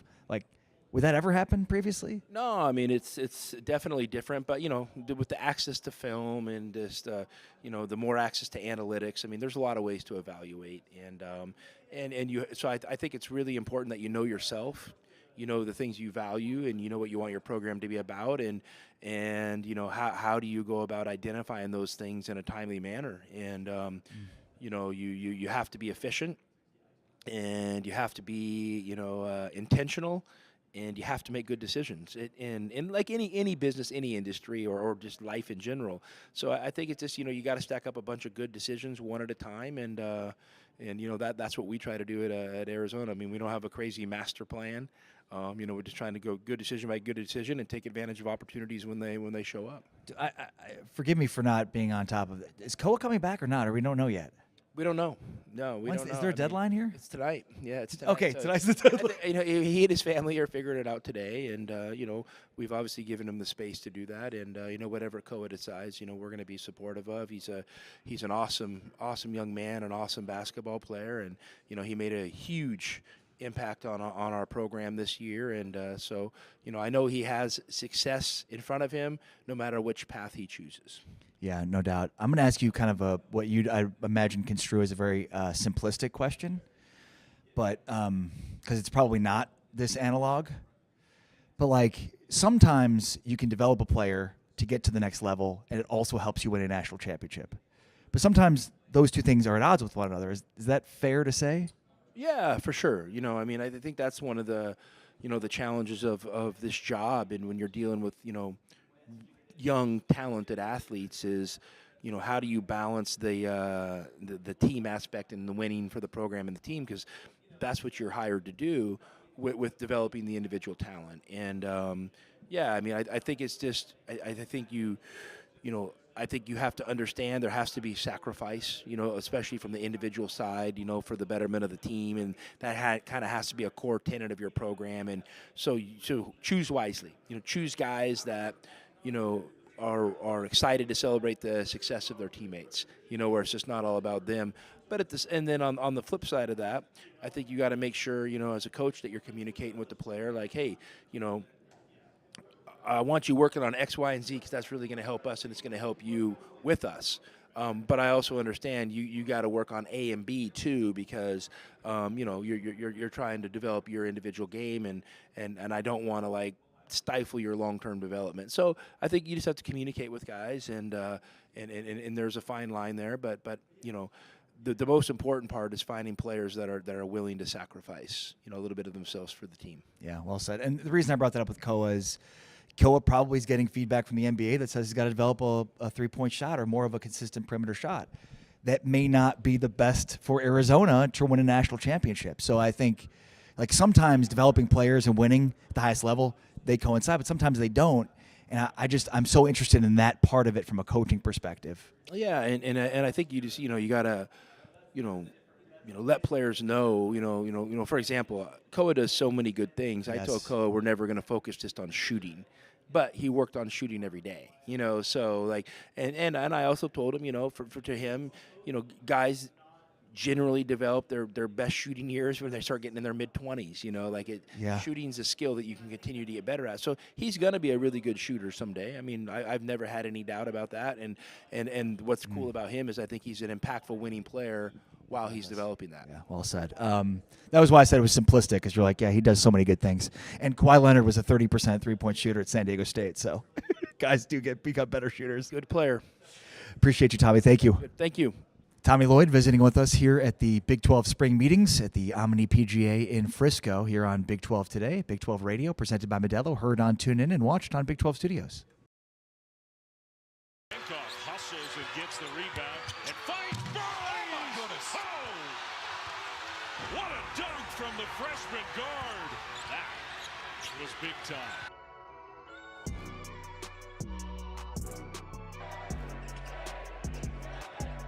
Here's the drive. Oh, no! Are you kidding me? Young legs on display. To cut into that deficit now. Stolen away by Burris. Kick 6 for number 5. Here's that break, and you just can't go cross court.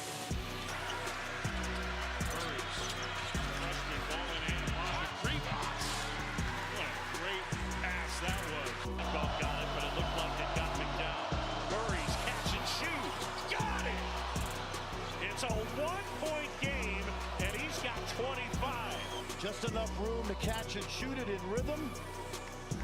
And not unexpected that they go to the freshman in that spot. And punish Denver in the post. Johnson, the drive, that's knocked out of bounds. Wildcats, and Murray's sent it out. Bradley knew he had it, just picked his pocket. Nice pass. Burries, that's tough guard to guard. About that, all set up by defense. Big time pilfer, and then the dish too, resounding. Bang! The CD game with the block. Look at him run too. Give it to him. Are up. The lob. Bang! Burries knows exactly where it's going. And that is how you build a championship level team. And that's another way you build a championship team, around a guy like number 5. That's just a beautiful move, and if there are any NBA scouts in the house, that's what you want to see out of a next level player. Allen handling here, whips it back, taken away, Burries. The freshman, the lob, and the throw down to Waka. Really good work with that hand manipulation, and then the lob.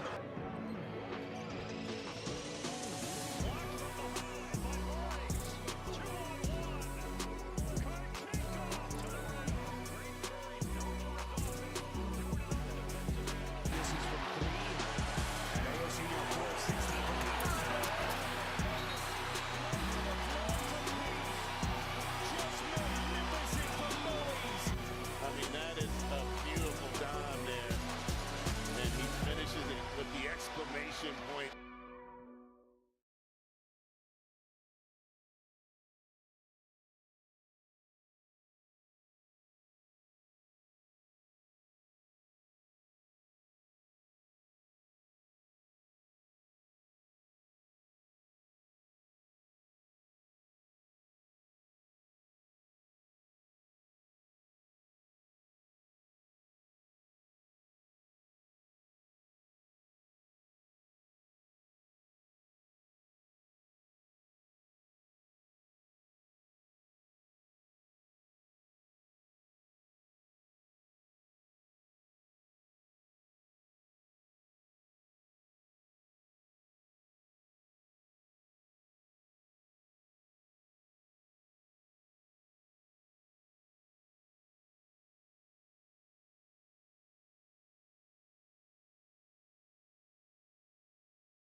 Here with Bill Self, Kansas basketball coach on Big 12 Radio, Big 12 Today, presented by Modelo at the Big 12 spring meetings. How are you, Coach? I'm good. How's our KU alum doing over here next to me? I'm great. I mean, softball had a NCAA tournament appearance. Baseball's hosting a regional right outside Allen Fieldhouse. We've had a good spring. Both the golf teams made the regionals,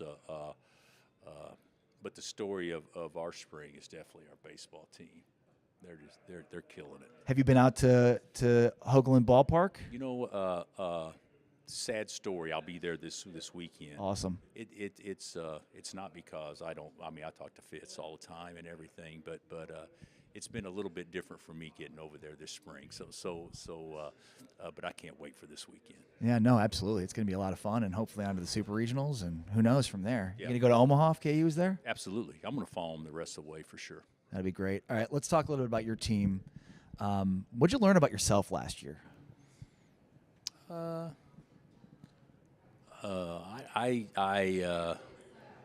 don't know if I learned as much about myself. I've learned how I could do some things better.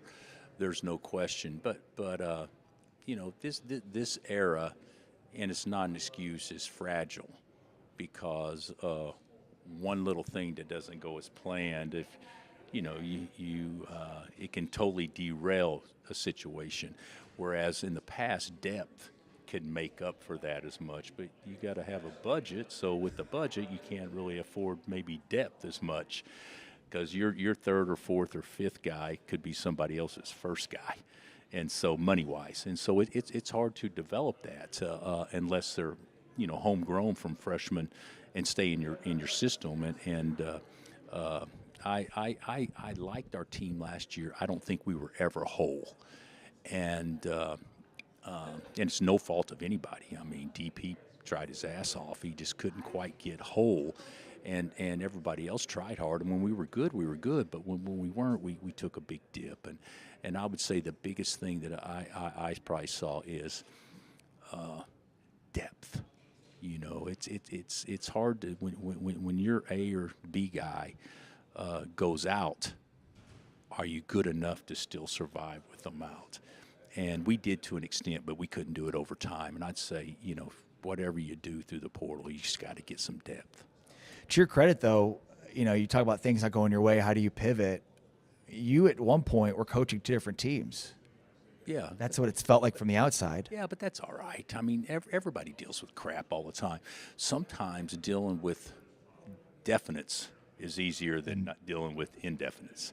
And that's kind of where we were last year for the large part of the season. How much have you changed in terms of building a roster? For forever, it was, you were in on the biggest recruits, and then the NIL era comes on board, and you went in on transfer portals and maybe didn't recruit at high a level, but you've now gone back to that, obviously having back-to-back number one players coming in. I mean, I don't think our recruiting has been off. I mean, we've probably signed, arguably, the best, as good a two high school prospects has been in the country the last couple of years. The thing about it is, in the past, you're able to follow up with another top 10 guy or a top 15 guy or whatever, and it's harder to do now because of, can you pay two top level recruits, where in the past you guys would want to come to school there. So that's a little bit different. So I would say that the portal has been magnified to the point where like we had two unbelievable portal guys last year in Melvin and Trey, but we didn't bat 1,000. Right. And nobody's going to bat 1,000. Portal mistakes, though, are more magnified than high school mistakes. So we got to be more consistent in that area. But it's such an inexact science because you can look and like this guy produced at this level and then he might not produce it at KU. And the other way is true too, where like a Dave Mara is a guy that maybe didn't have big time numbers, and then he goes to Michigan. Oh, and he's fantastic. Yeah. Yeah, that can happen, but that's also good scouting and good coaching. There's a lot of things that go into it.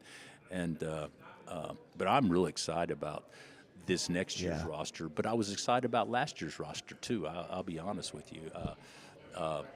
And we had, we were 4 seeds, so it wasn't like it was terrible.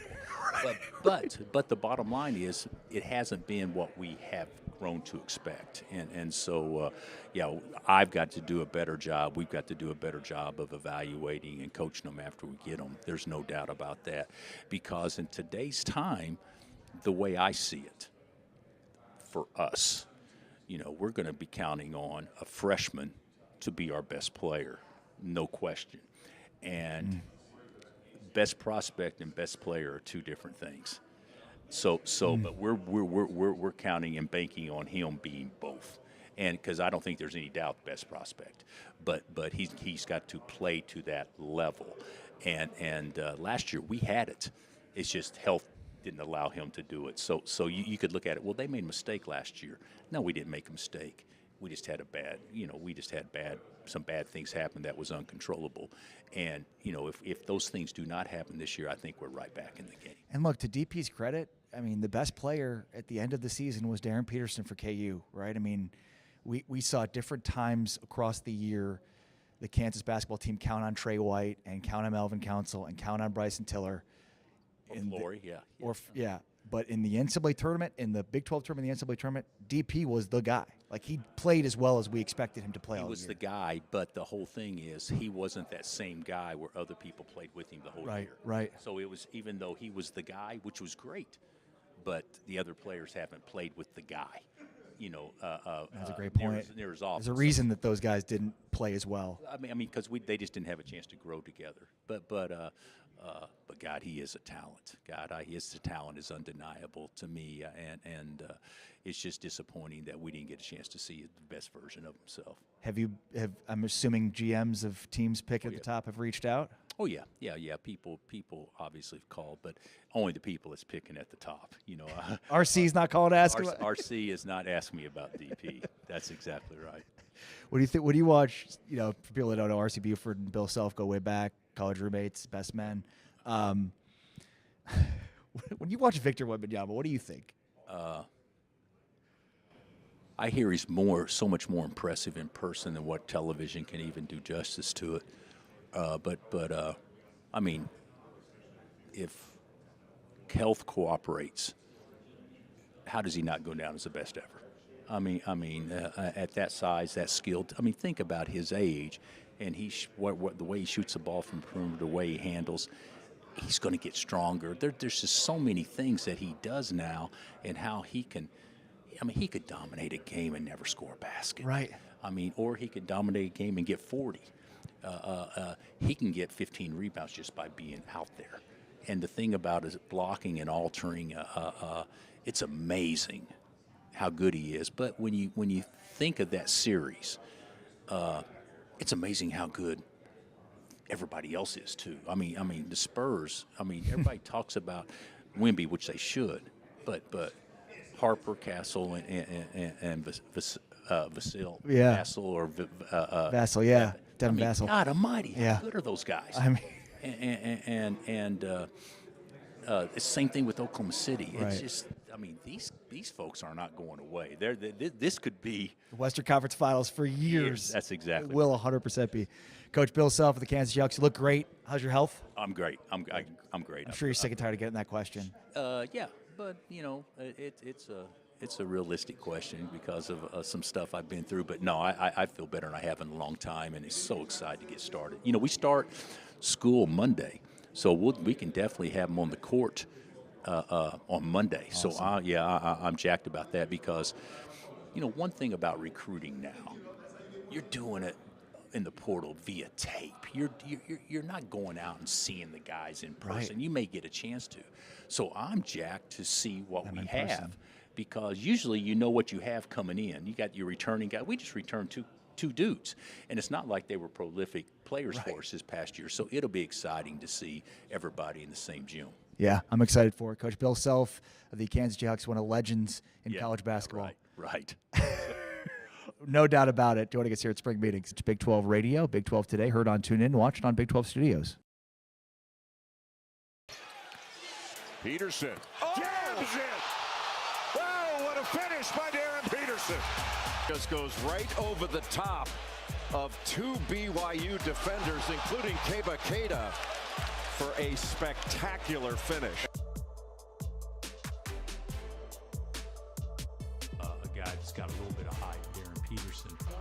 who I feel like is probably as good a prospect / player that I've ever been around. It looks so easy at times. Look at that. Just careful. And then the bounce off of two, the finish. Never in a hurry. I would say something that motivates me is myself. I'm self-motivated. I don't come from much, so I'm just prepared to go out there and leave it on the court. I'm not gonna lie, I feel like I've been in love with basketball from the jump. My dad was a coach, my older brother played, and it was just something I knew I would do with my life. Love to see it, John. Under 90 seconds. They find Peterson. Launches. Oh, boy. And even Toppin challenges, but that's Darren Peterson's to a T. Great. Yep. Deep in the corner, Peterson. He's got in the Jim Ray. Now posting up off the glass and in. Wow. How did he lift that one in? But Peterson, the creativity, the strength. This is important. Peterson will slam it. Darren Peterson, not just a gifted offensive player, a pretty good defensive player as well. Emmanuel Sharp doesn't come back to the ball. He lets the ball come to him, and Peterson just shot the gap.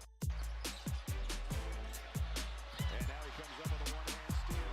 Got a man to his left, and it's right for the stop. Nice speed by Peterson. Trey White catch on. Darren Peterson slowed up a little bit to get the timing right with his teammate, and that just led to a picture-perfect pass. I love the mindset that Darren Peterson has come out with. And he's got it right now. Peterson hoists and hits. That is what Darren Peterson can do, folks. He can be a one-man wrecking crew, and he has 16 to lead Kansas at intermission.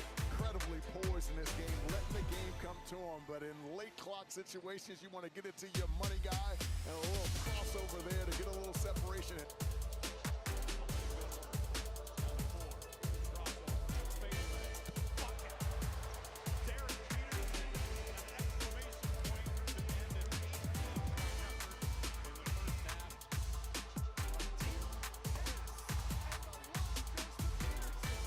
Nobody's within 5 feet of him that whole possession. I tell you what, if there's one guy you can't lose on this team, it's Peterson.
We're here at the Big 12's annual spring meetings at the Omni PGA in Frisco, visiting with Doug McNamee, the athletic director at Baylor. How long have you been on the job now? 6 months in. 6 months in.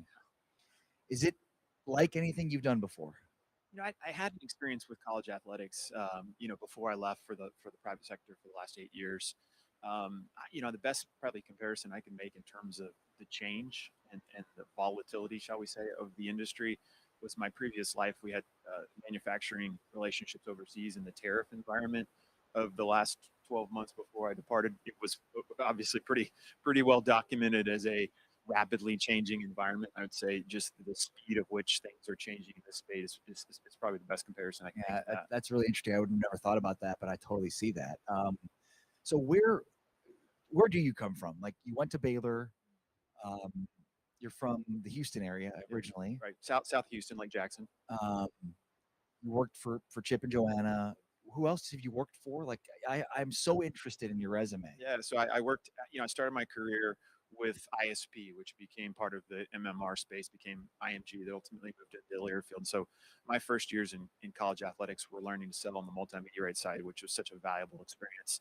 But then I moved into college athletics for 5 years after that on fundraising, external side of the equation, and then just had a chance to exit to go do what I thought was a once in a lifetime opportunity and lead this, growing company in Waco that at the time was 700 plus employees and 100 plus million in revenue. And so had this amazing chance, and it was probably the only reason I would left college athletics. Genuinely was, it was pretty clear in my objective and my goal to hopefully at one point become an athletic director, and just had a chance to lead that company, which was an amazing journey.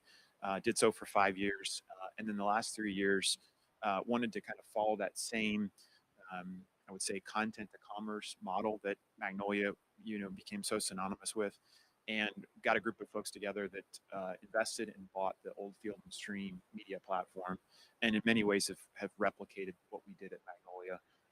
And that was an amazing journey, and hard to obviously leave, but the opportunity to come back to Baylor was a once in a lifetime chance. Yeah, and it's really interesting that what you call it, content to commerce. It feels in many ways like that's similar in terms of the dynamic here, and it's just more like figuring out all of the commercial opportunities that exist that maybe weren't exploited to the fullest extent that they were previously. No doubt. I mean, we're in the content game. In college athletics, we're in the content game. It's what drives the revenues for us, those media relationships, and looking for ways to create new assets of value from a content perspective. I think we're all challenged to do that.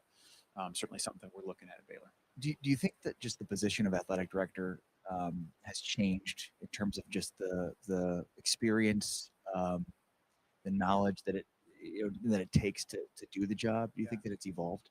Yeah, I think the pressures for revenue has certainly has transformed the role. In the past, a lot of the revenue aspects of the department you could outsource and kind of get a fixed number and ultimately plug that into your budget and be set. And now with the pressures of revenue, you've got to look through a whole different lens, and you got to look through different paths to go find money that potentially you just didn't have to seek out before. So I think that entrepreneurial revenue focused mindset is just a mandate moving forward. So what's kind of first priorities for you? When you took this job and you started in it, what did you first want to do, and then kind of lay out the next few months and full year for you as you see? Yeah, I listen for sure.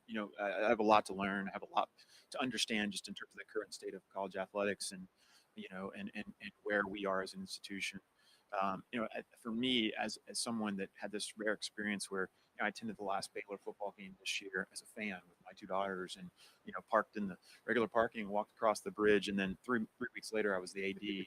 That's a pretty unique juxtaposition of being a consumer flipped into the oversight of the product, in the span of a couple weeks. And so, I'll spend a lot of time and have spent a lot of time just focusing on what does that fan experience look like. I think to some degree, fans have been somewhat neglected and left out of the conversation of all the discussion around NIL and where college athletics is. I think we need to be grounded and reminded that we're all here because our fans love and support us. And so let's prioritize them, put them back at the forefront, think through the lens of what makes the fan experience great. And, for us, we're going to play the long game where we'll probably, sacrifice some short-term dollars in revenue in exchange to build long-term relationships that we think will be meaningful and beneficial for us as a university and athletic department for the foreseeable future. So I really zeroing in on the fan experience and having summer to get ready for obviously what we hope to be a very important and successful 26 football season. I want to just emphasize. So what you're saying is basically like there are probably assets, areas, revenue streams that you could tap into that you don't want to because you want to maximize the fan experience. For sure. I mean, we've done a different strategy as it relates to tailgating. I really feel like tailgating is the chance, kind of the gateway for college athletic departments to connect with a fan base that, sees that as kind of a front door and experience to come in on a Saturday and have a good time. And so, I think we made some changes to hopefully make that an affordable, accessible space.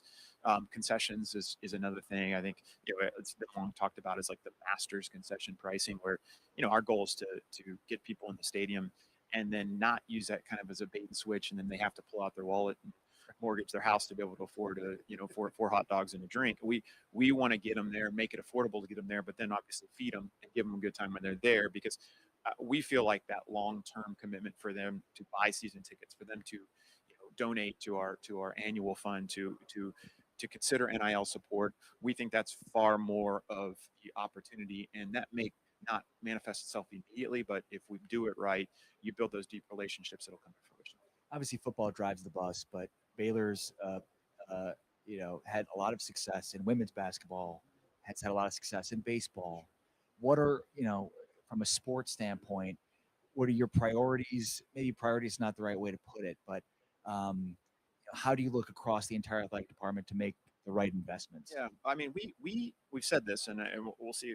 Ultimately, our actions have to reflect it. But my belief is that in 2026, there's maybe a somewhat of a natural way to say, hey, we're just going to kind of concede in this sport. We're not going to really lean into it. Not until proven otherwise. My objective is for us to be competitive and resource every sport in a way where we can compete. I don't think there's a benefit to have kind of a sacrificial lamb just so that we can better resource another sport. And so that's been something that's certainly consumed my time as we've gotten started, is where do we stand in comparison to our peers in each respective sport, and how do we get ourselves? And I think there's been some sports where we've been well resourced, and now we just need to maintain that. I think there's candidly been some sports where for comp purposes we're below where we need to be able to hold our coaches accountable for performance. And I think it's easy to say we want to win in every sport. Well, you need to resource sports to be competitive. And my job is as an AD, and I think that's the responsibility we have, is resource your sports in a way that can align with what your expectations are. And I think we've got a few that are out of whack right now that we got to draw back in. Well said. What's your relationship like with Brett Yormark? I'm assuming it's been pretty good from his perspective as you start out. Yeah, a lot of respect for Brett, and that's got something to do with the fact that he's kind of a non-traditional outside the box candidate as well in terms of his media experience, his pro sports experience. And so I love you hear and watch him and just churn and see some big ideas flowing through it, and I think that's where we got to be as a conference. What I think our greatest strengths really are is the parity and the commitment that we have to each other. You've got 16 schools that I think really see each other as partners in an equitable way, and I think that when you combine the 16 of us, we're an incredibly strong group of folks. And so we've got a commissioner who's a dreamer, he's a rainmaker and a visionary, and he's going to look for big ideas, and he's going to swing and miss on a couple of them, and that's okay, because that's what those guys do. And some of them I think are going to be difference makers for us as a conference. So a lot of respect, a lot of enjoyment just to watch him work and to do his thing in a way that's beneficial for our conference. Do you have a law degree? No, I feel like you need one in this. I feel like I do. Just talking. I've got a good relationship with general counsel. I'll just say that. I know our general counsel very well, and I know what I don't know, and the staff very well, and they probably get more emails and texts from me than what they prefer. But yeah, I think we all in this current era need to be buttoned up and dialed in with the legal side and make sure everything's buttoned up really well. What do you think? There's so much talk about what the fix needs to be. What is it in your mind, or what does it look like? Yeah, I mean, I would say I think this conversation from the congressional help that's become the big news of this week is a first great step. I mean, we're going to need something like that to help get us where we need to be. I love for us as an industry I think someone wrote it well. Like the word unsustainable has almost become too cliche. Yeah, right. And White noise. I hate to say that because I just feel like that's become the common thing. It's accurate, but let's throw solutions out there. Let's talk. Every time we get a chance, let's get together and let's talk about tangible changes that we can make to help remedy where we're at. And this is an amazing industry.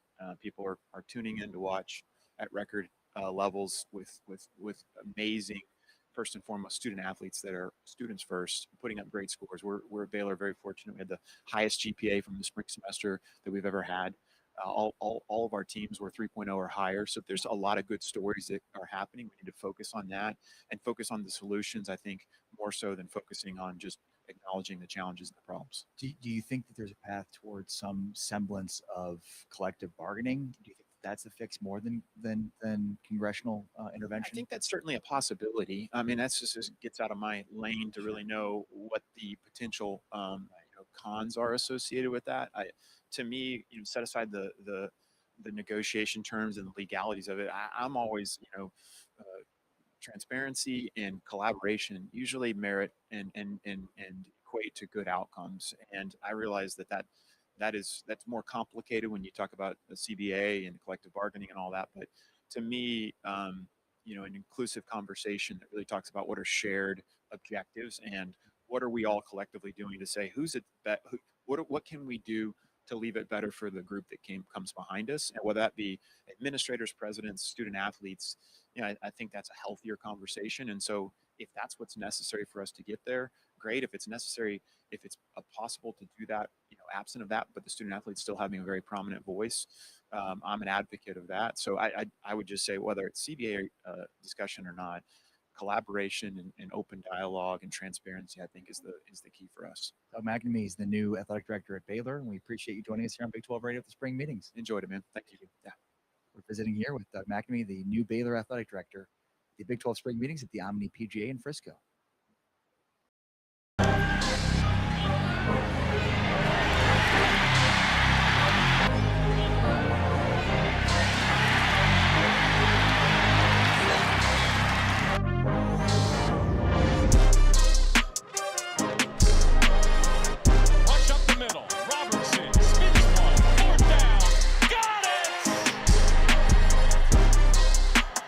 Senior to senior, a dot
We're here at Big 12 Spring Meetings, the Omni PGA in Frisco on Big 12 Today, presented by Modelo with Dave Aranda, the Baylor football coach. How are you, Coach? Doing great. Doing great. You just mentioned up to you, you'd watch football, you'd read. What was the third thing you said? I'd watch boxing. Yeah, I'd watch whatever is on boxing. You know, when I was growing up, I'd watch it with my dad and my grandfather. And then boxing matches used to be free, used to be just on Saturday, and then it got to pay-per-view, and we would pay it because you got to watch Mike Tyson. But now it's like it's on an app, and but I'll watch it and stream it up to or put it up on the TV, and once I do that, I clear the rest of my family. They'll all leave, so it'll just be me. But sometimes I have to make that choice so I can watch my fights. So. Who do you like? Anybody you like in particular right now? Oh, geez, Davis, Gervonta Davis, I watch a lot. Let's see, the Mexican monster Benavidez, so impressive. Growing up, it would be always the fighters that were the body punchers, the guys that could take a punch, the pressure fighters. Those were always the ones that just have a lot of respect for, just the hellfire they have to go through to kind of wear people down and to win it in late rounds. I think there's so much comparable to really good football teams. You want to be a pressure fighter. You beat me to it. I was going to ask you what you take from boxing into football. That's totally it. And the first thing I think it would be offensive, defensive line, just the hand fighting. Yeah. Anything else? Well, translatable, and I think your point is extremely well stated. Yeah, I think you have to always keep coming, and you have to throw punches, and you have to be able to not give up any ground, and you suffocate the opponent into where they eventually wear down and tap out, and then you close the deal on them. The hands that are up will come down, with the body punches and everything else, and then you take your shot. And there's David Benavidez, he's that type of fighter. So when you watch his fights, it's very much that way. And so there's a lot. And I'll show clips of guys like that. A lot of the old school fighters, for sure, Roberto Duran and so on and so forth. Julio Cesar Chavez, there's a lot of that. And so I try to take that. I grew up around boxing with my family, my dad, and everything. And so never did any of it, but was always such a big fan of it. And so still stays with me today. What about reading? What are you reading right now, or what's the latest thing you read? Let's see. A book here just recently is The Generosity of Scars. It's written by it's about owning your story and really being able to tell your story. And there's a lot of work that's got to go through. There's vulnerability, and then there is a kind of an art and a science to kind of speaking out loud. That's been something that I've kind of sucked at, So I think to really try to spend time on it and improve on it. It's written by I forget his name. It's an army. He was in the army, and so it really talks about just going through whatever traumas you've gone through, kind of owning it, and then using it as a way to connect. And so, beautiful book. I've read it now, twice here, just this last month. You don't suck at public speaking. I appreciate that. I mean, I think you just have a different approach to it, but you're genuine and honest, and like that's worth a lot. No, relative to how you orate. Yeah. Just being honest and genuine. Because there's people that are bad orators, but they're also not genuine or honest. Yeah. So you at least got to give yourself some credit. No, appreciate that. And I also just give yourself a little more credit. You don't suck at it. Especially because you're working on it, and that's most important too. That you feel like you need to work on it, and that way, therefore, you don't suck at anything you're trying to work on. That's something I'm trying to work on with my kids, because they don't do something right immediately, they suck at it. It's like, no, Yeah. If you think you suck at it, then you suck at it. That's you have to right. take a better attitude. Yeah, that's hard to do. I know. That's It's hard way to do. easier to tell people than it is to do it yourself. That's right. As most things are in life. All right, let's talk about your football team, because I could sit here and talk literature with you for hours. How do you get better on the defensive side of the football? Yeah, we have to pay more money to the players on that side of the ball, and so that was a big thing in the very beginning, December, January, was that we have to pay more money there. And I think I take the ownership of it. I think when I was there, I didn't spend enough money on that side of the ball, and being a head coach and being the coordinator at that time, it I could not wrap my mind around just, hey, this is what this side needs, and I felt too attached to. I felt too much like I'm like hoarding the thing, or I'm Yeah. going with one side Yeah. over the other. Yeah. And so once I left to where it was just a head coach, and then we brought in Joe Klanderman, it's like, hey, we need to get this dude as much money as possible. No, he needs more than that. Give him more.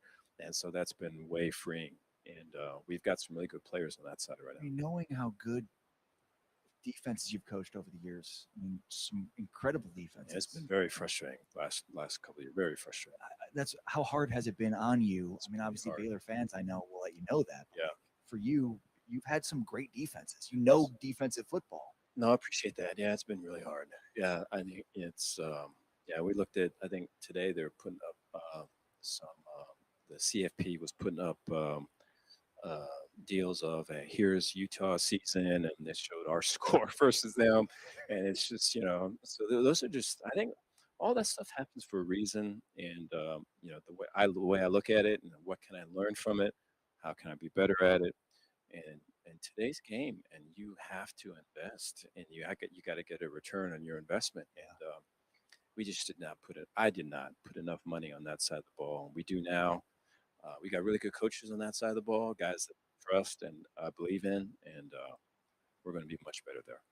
What is your relationship with Joe Klanderman like? Did you know him before? Was it just because you'd been around him through the Big 12? Give us a sense here of how you know Joe and how that name came to be for you. Yeah, it was through Matt Reynolds, who I've coached with before, and Matt's daughter works with us at Baylor, and then it was through just Coach Kleiman. And it was I got to meet Coach Kleiman just through things like this, throughout the years, and so much respect for Matt, and so much respect for Coach that when our opportunity came open, made the call to both of those guys, and they both mentioned Joe.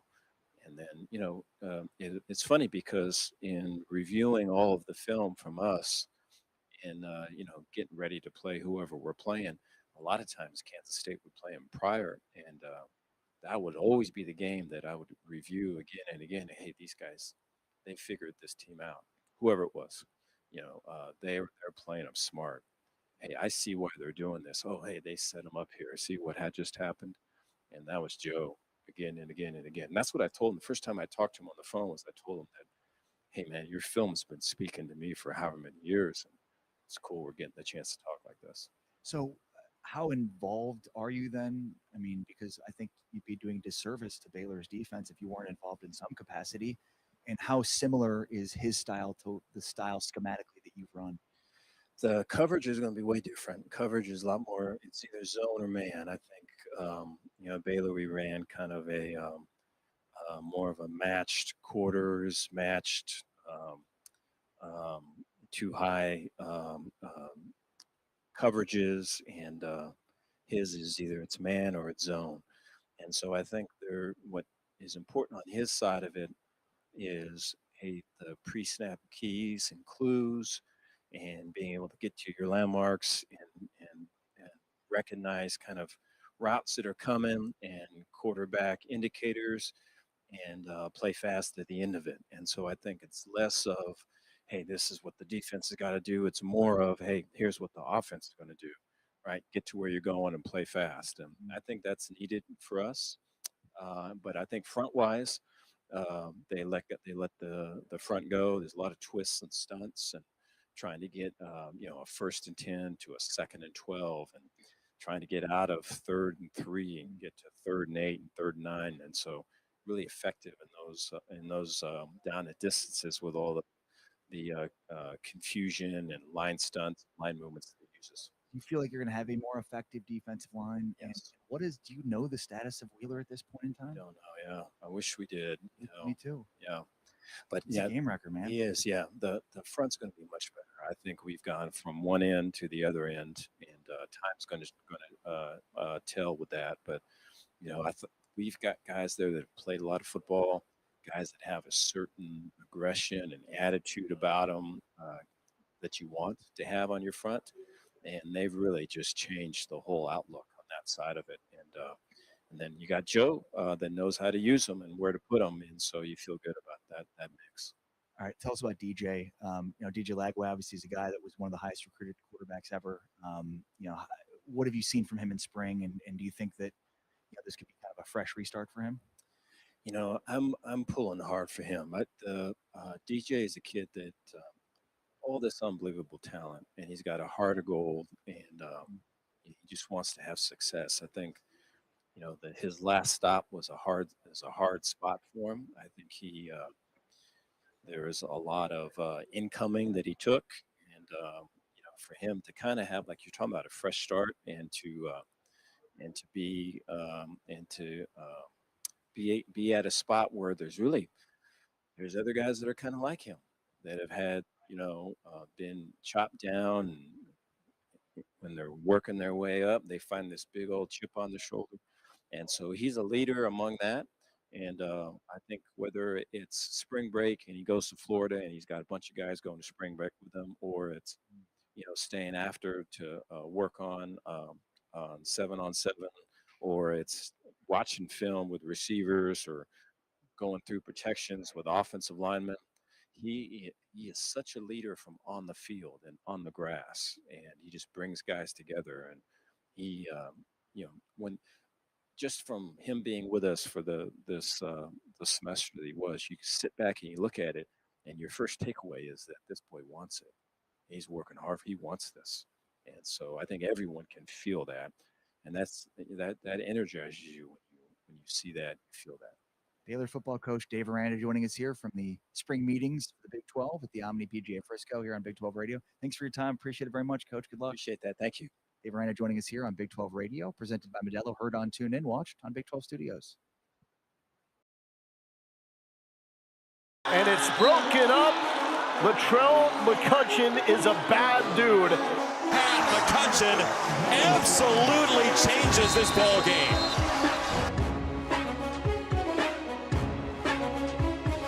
Levitt thought about taking a shot. Instead, he takes his shot from Latrell McCutcheon. And McCutcheon with bad intentions on that hit on Levitt. Mack, the second, is playing that defensive end spot. And Buren crushed on the corner blitz. There's Latrell McCutcheon, senior.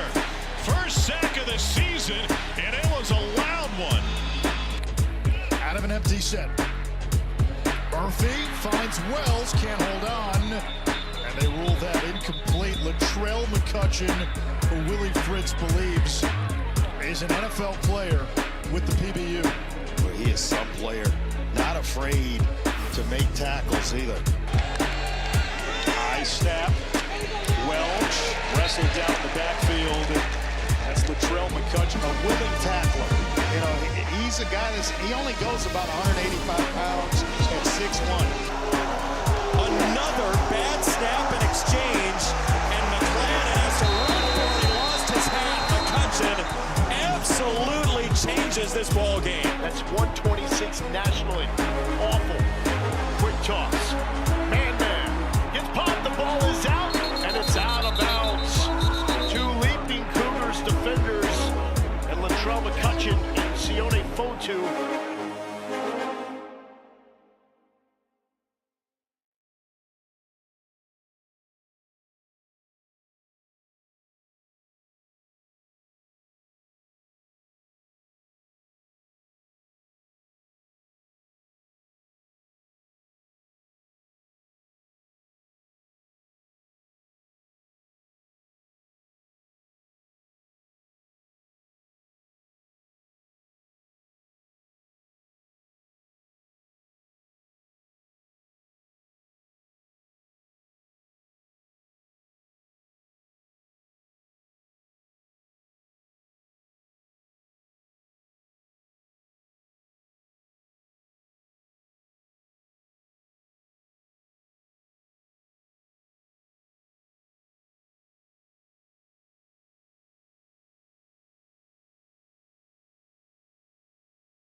Welcome out to the Big 12 spring meetings here at the Omni PGA in Frisco. Joined right now by Willie Fritz, the head football coach for the Houston Cougars after a 10-win season and looking for more this season. A lot of optimism around your program. I know when we're talking about them preseason, we look at all the positives. There's a lot. So let's just start here. How do you keep doing it? Doing what? Just taking over programs? Well, it's just something that we really enjoy doing. Trying to take a program where it maybe hasn't been for a little while, and you got to have really good coaches. You got to develop good culture, and then recruit the right players. And we've been fortunate enough to do that. What is the right culture? Something is just getting after day after day after day after day. I think maybe my number one attribute as a coach is consistency and having a plan and executing that plan on a daily basis. That's what we want to do every day at University of Houston. You hear so much about the money, and NIL is such a huge part of the game, especially football. We know the realities of Houston, especially relative to a lot of other Big 12 schools, let alone the SEC or the Big 10. So how do you do it? Well, we got to be very mindful with our money. We're not where we'd like to be, but that still doesn't limit your opportunity to be successful. So we're very, very mindful of what we do with our budget, our revenue share, and our NIL, and all those kind of things. And we reward performance when a guy comes in and does a great job. But we got to be smart with what we're doing. We can't make mistakes. We talk all the time about perfection is our goal, but excellence will be tolerated. So we got to be as close to perfect as we possibly can in order to compete against the teams that have a lot more money than we have. And it feels like as much as the sport changes, you don't, and that is still a welcome. And I'm not saying you don't change it. It's simply, I think the aspects and tenets of your culture maybe don't. And it's so refreshing for me because there's just, again, all this talk and complaints about modern whatever. And yet here you are, like, still doing it a similar way, a similar style, and it still works. Well, I just think if you treat men, consistently, you're fair with them, and when they do something good, you put your arm around them and tell them what a great job they did. And they do something that's not correct, you make sure you correct them. And we do that consistently at the University of Houston. I think kids appreciate that. I think parents appreciate that, and I think that's always going to take you down a path to be successful when you do things that way every single day. Where did you see the most growth from Connor Wigman, and what are you looking for him this year in terms of the next step? We're so excited about Connor. This is the first off season I think he's had the opportunity to go through because of his health. He's always been banged up. Even last year with us, he'd had surgery. Really wasn't full speed until probably April. But he's had a great off season. He's gotten bigger, stronger, faster, quicker, a little bit more zip on the ball. Obviously understands our offense inside and out. He's a really smart, cerebral player. And having our coordinators all back obviously helps us. But him having our offensive coordinator back, our quarterback coach coming back, I think it really helps Connor as well. Are we going to see Keyshawn Henderson at all this year? Yeah, some people have asked me what kind of package are you going to have for Keyshawn. It's the whole package. He's going to do everything, and he came in early and went through spring ball.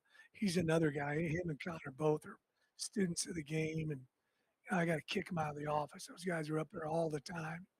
And, Keyshawn's going to have the ability to understand our offense inside and out. I mean, is he going to be competing with Connor for the quarterback? Connor's our starting quarterback. It's a perfect situation for Keyshawn right now. And the fact that he's, they're both great young men, but he's getting a chance. I've seen it happen so many times. It's happened with some of my teams where you throw a guy into the fire, especially at that position, and we're going to give Keyshawn the opportunity to develop and get better and learn and, hopefully get an opportunity to play him a bunch this season. But I think it's a great situation for him. You also hired his high school coach, right? Yeah, Michael actually played for me. Yeah. At Blinn Junior College many years ago.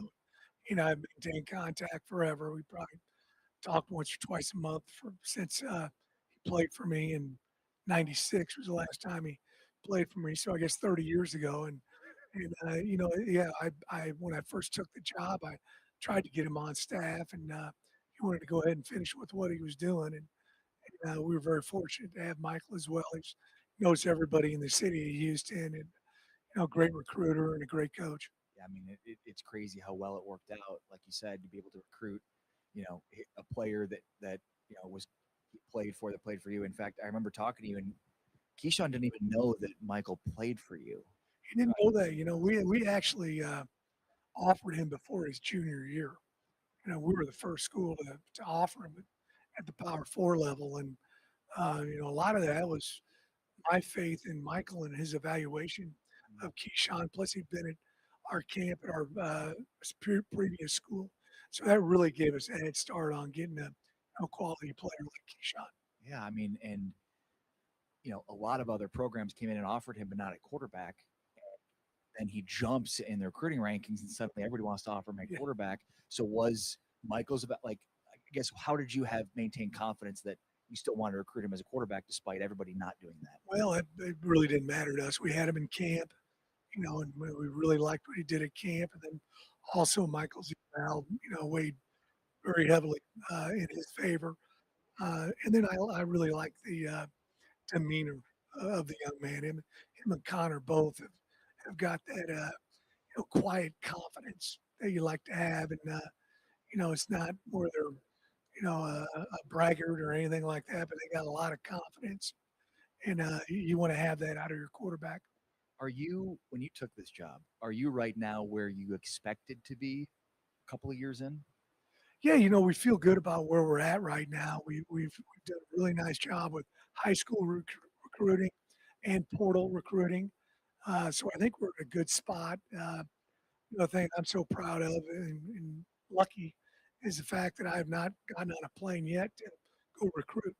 We're able to drive every place we're going. I think it keeps our kids happier when they're close to home. Their parents are able to come watch them play. And we've got amazing facilities at the University of Houston. And this is where we hope to be after a couple of years, without question. So just driving back and forth on I-10, is that what it is? Yeah, we get on Louisiana, back to 10 and Houston. we go up 45 and we go over to we get West Texas as well. So really the state of Texas primarily, 3 or 4 hour radius, and then we obviously get into the state of Louisiana. Talking with Willie Fritz here, the Houston football coach, in advance of a really highly anticipated season. What's your favorite part about coaching?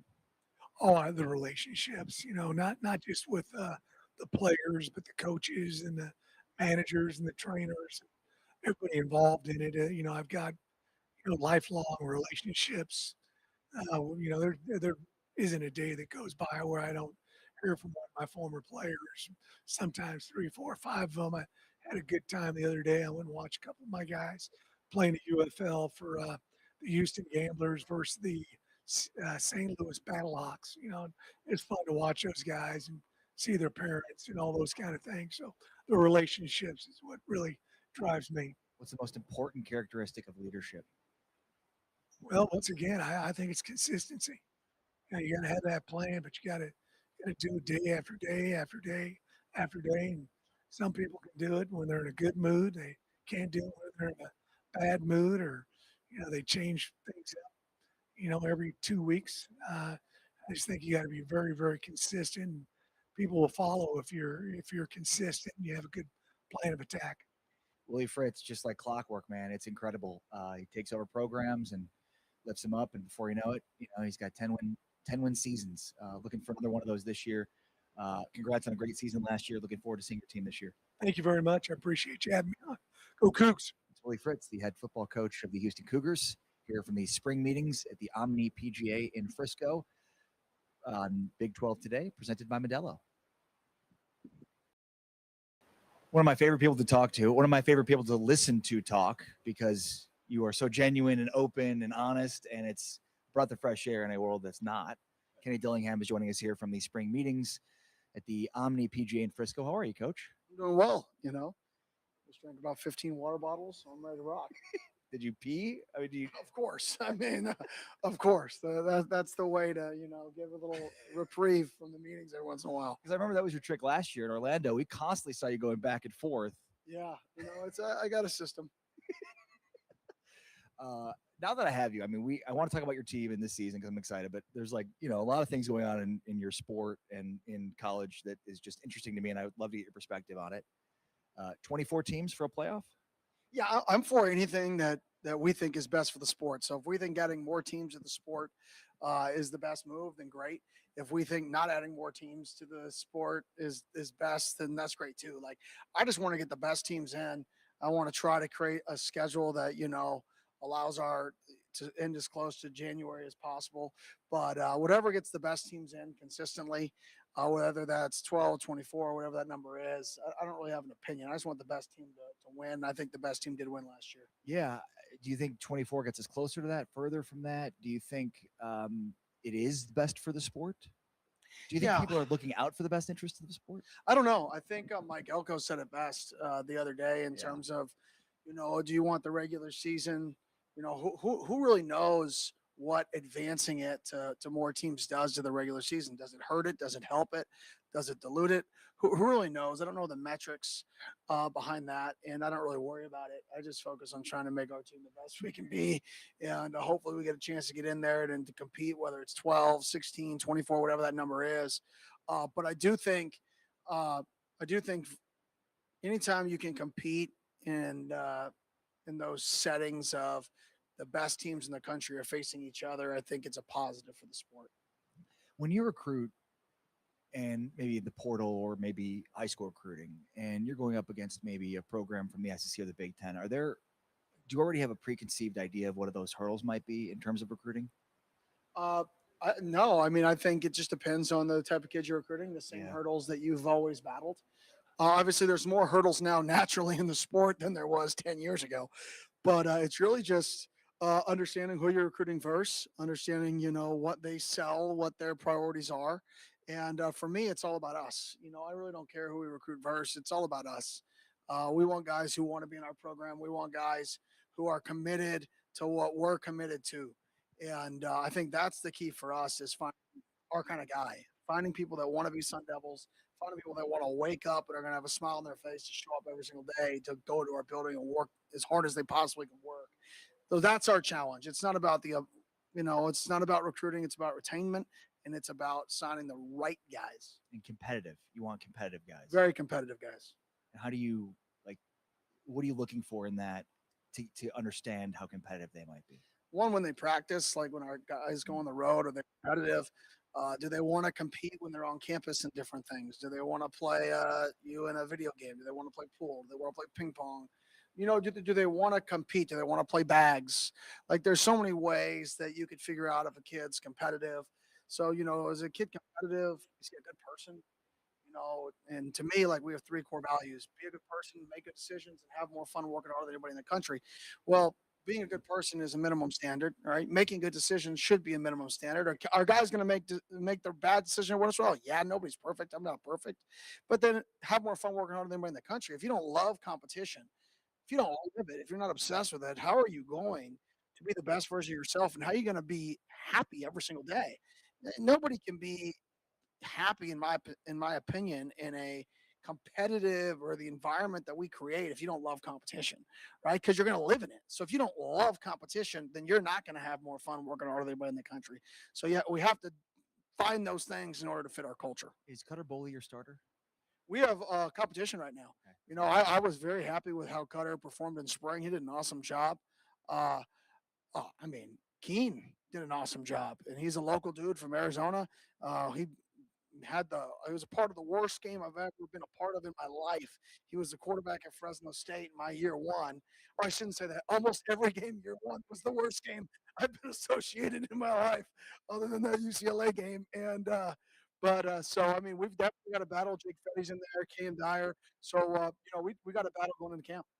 What's the balance between having a legitimate competition versus getting the most snaps for the guy in fall camp? Yeah, you want to have a guy, as soon as you know that there's a guy, there's a guy. I don't think there's a time behind it. Nobody wants to put a time frame on when you're going to announce a guy. Well, the guy should announce himself.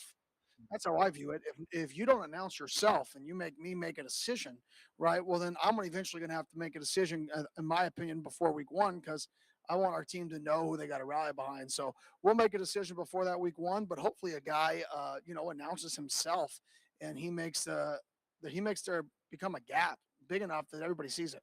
As the CEO of a program, because that's what a football coach is now, how do you delegate? How do you figure out how much time to spend, on certain things? How do you know how to get deep into the minutia while not and then how much do you spend on offense versus how much do you spend on defense to try to do equal? I'm just curious about that. Yeah, I think you gotta, I gotta lean on the veterans that I know in the profession to weed out what's important and what's not important. And then for myself, hopefully I'm getting better and better and better and realizing what battles to fight and what hills should I die on and what hills should I get on the other hill, right? And I think sometimes when you're, in the early years, the first couple of years that you're a head coach, you try to fight every battle, and you have to because you're trying to change a culture. But then you realize, okay, did I really need to put that amount of effort into that battle?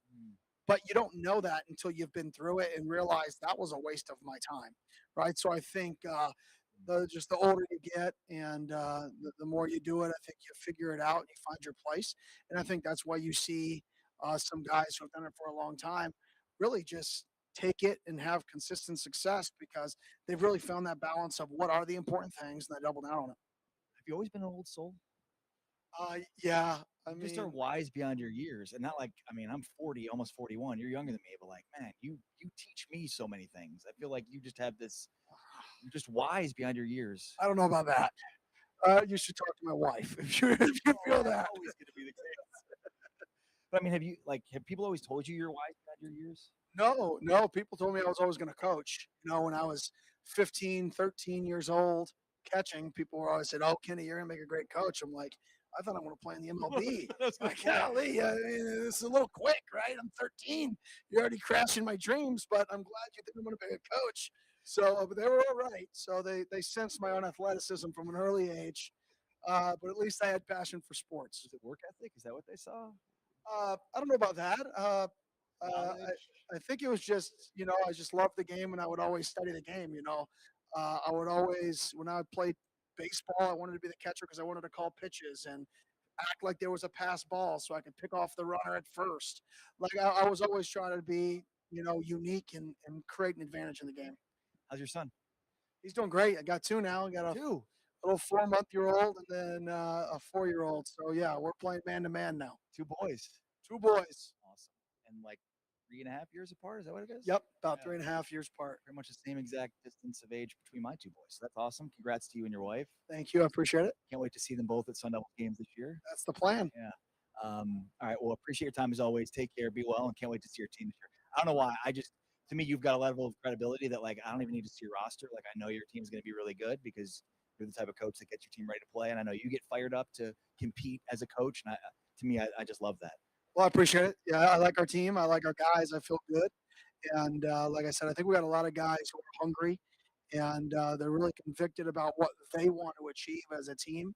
And we just got to continue to grow together. Awesome. Thank you, Kenny. Thank you. Go Devils. Kenny Dillingham joining us in the Big 12 spring meetings at the Omni PGA in Frisco on Big 12 Today. Big 12 Radio presented by Modelo. Heard on TuneIn and watched on Big 12 Studios.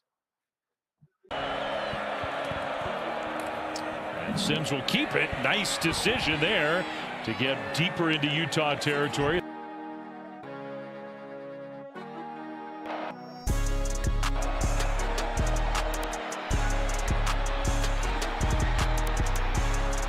What a great individual effort. On 3rd and long, he got 20. Brown now carries. Hanachur was leading the way. Then the ball came out at the end of that.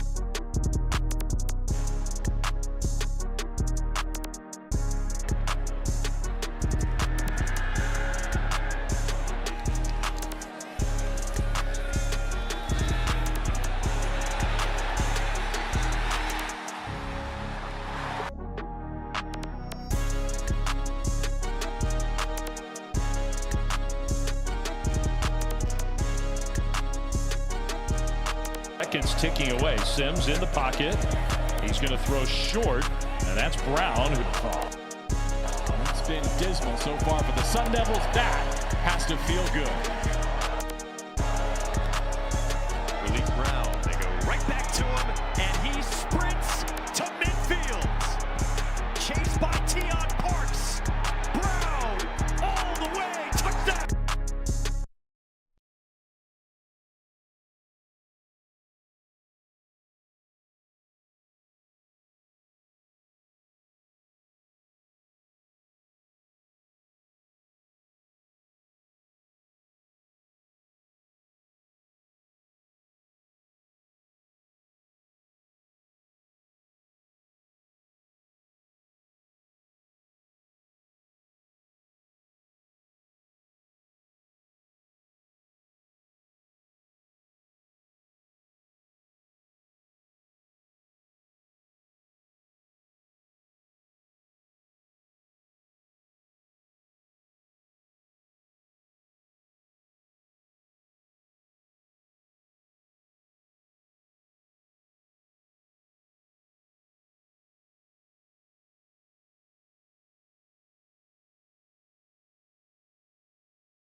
On Big 12 Radio. It's Big 12 today from the spring meetings at the Omni PGA in Frisco. Gene Taylor, the Kansas State Athletic Director, is visiting with us. How are you, Gene? That's good. I'm good. How are you guys? Doing very well, thank you. on. It's Yeah. great to see you. Anything new in college sports right now? What time is it? Something's going to break here in another minute. I mean, it's like you got to check Twitter constantly Oh, because yeah, something's got to keep you up to something's- date. Yeah, exactly.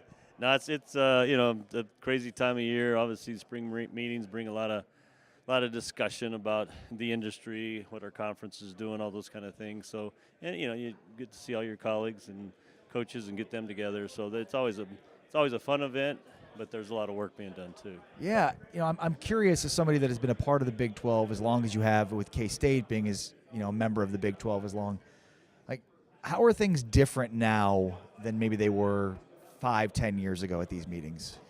I think the biggest thing is obviously the settlement, and we spend so much time talking about managing that process, whether it's collectively as a conference, individually, and it's constantly changing. The needle keeps moving.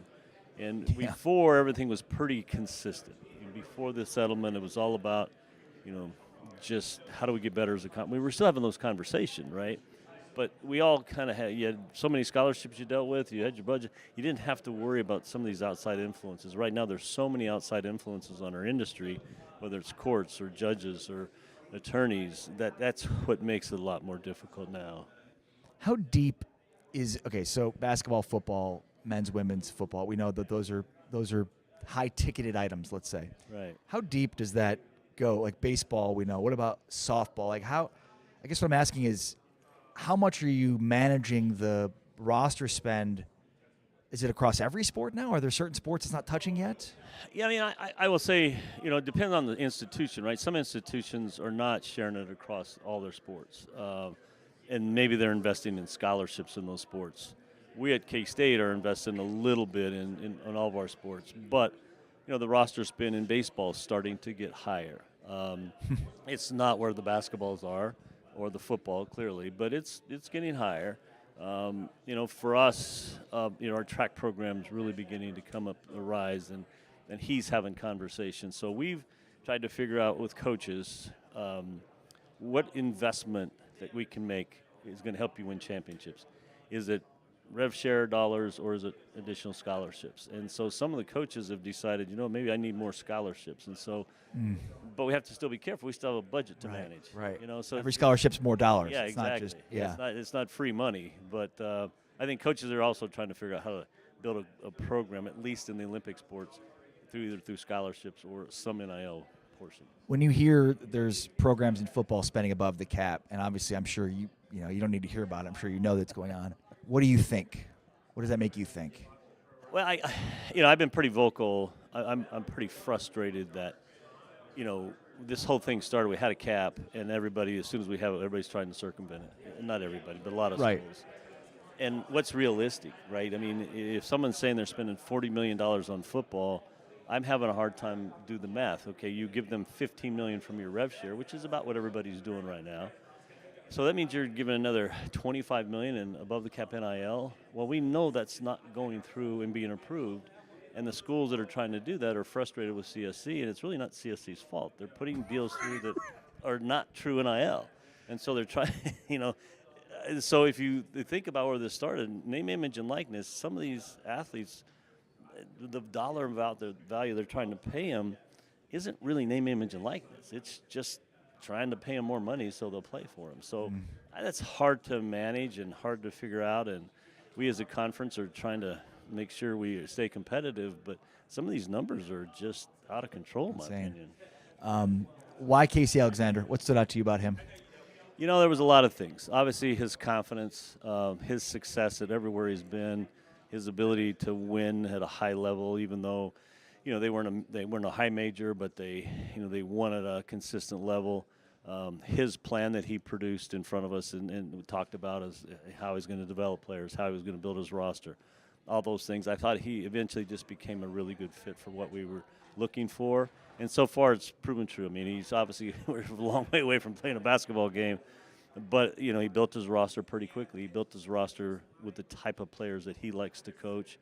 Now, can we win a Big 12 with him? We'll see. But I just like what he's built and what he's already done in the community and with our other staff members. He's really doing a good job. You have a new football coach now too, right? Yeah. I think he played. I think he played in the Big 12 I think he played a little bit. He wasn't too bad of a player. I think he was in New York for the Heisman Trophy presentation. But yeah, no, Colin's awesome. It was just a fortunate turn of events that we were able to get him back. And when he left to be the our offensive coordinator at A&M, he and I had this conversation. Someday you're going to get the opportunity to come back. This is a great move for him. Didn't know it was going to be as soon as it happened. But again, he's kind of a favorite son. Obviously, he's had a lot of success as a player. He was very popular as an offensive coordinator, but sometimes that's not always good. Right. Sometimes they're not very popular. Most times, right? Yeah, the most times. But so, yeah, it's been fun to see him back and see him.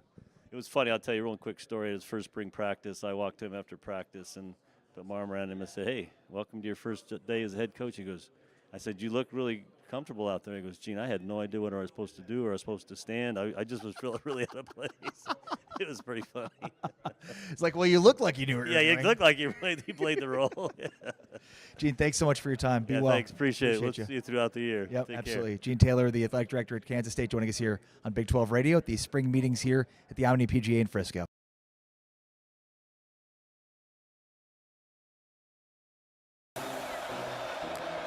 Blitz coming, jailbreak, and they run the perfect play. It's small. He's big. He's down inside the 5 to the 1.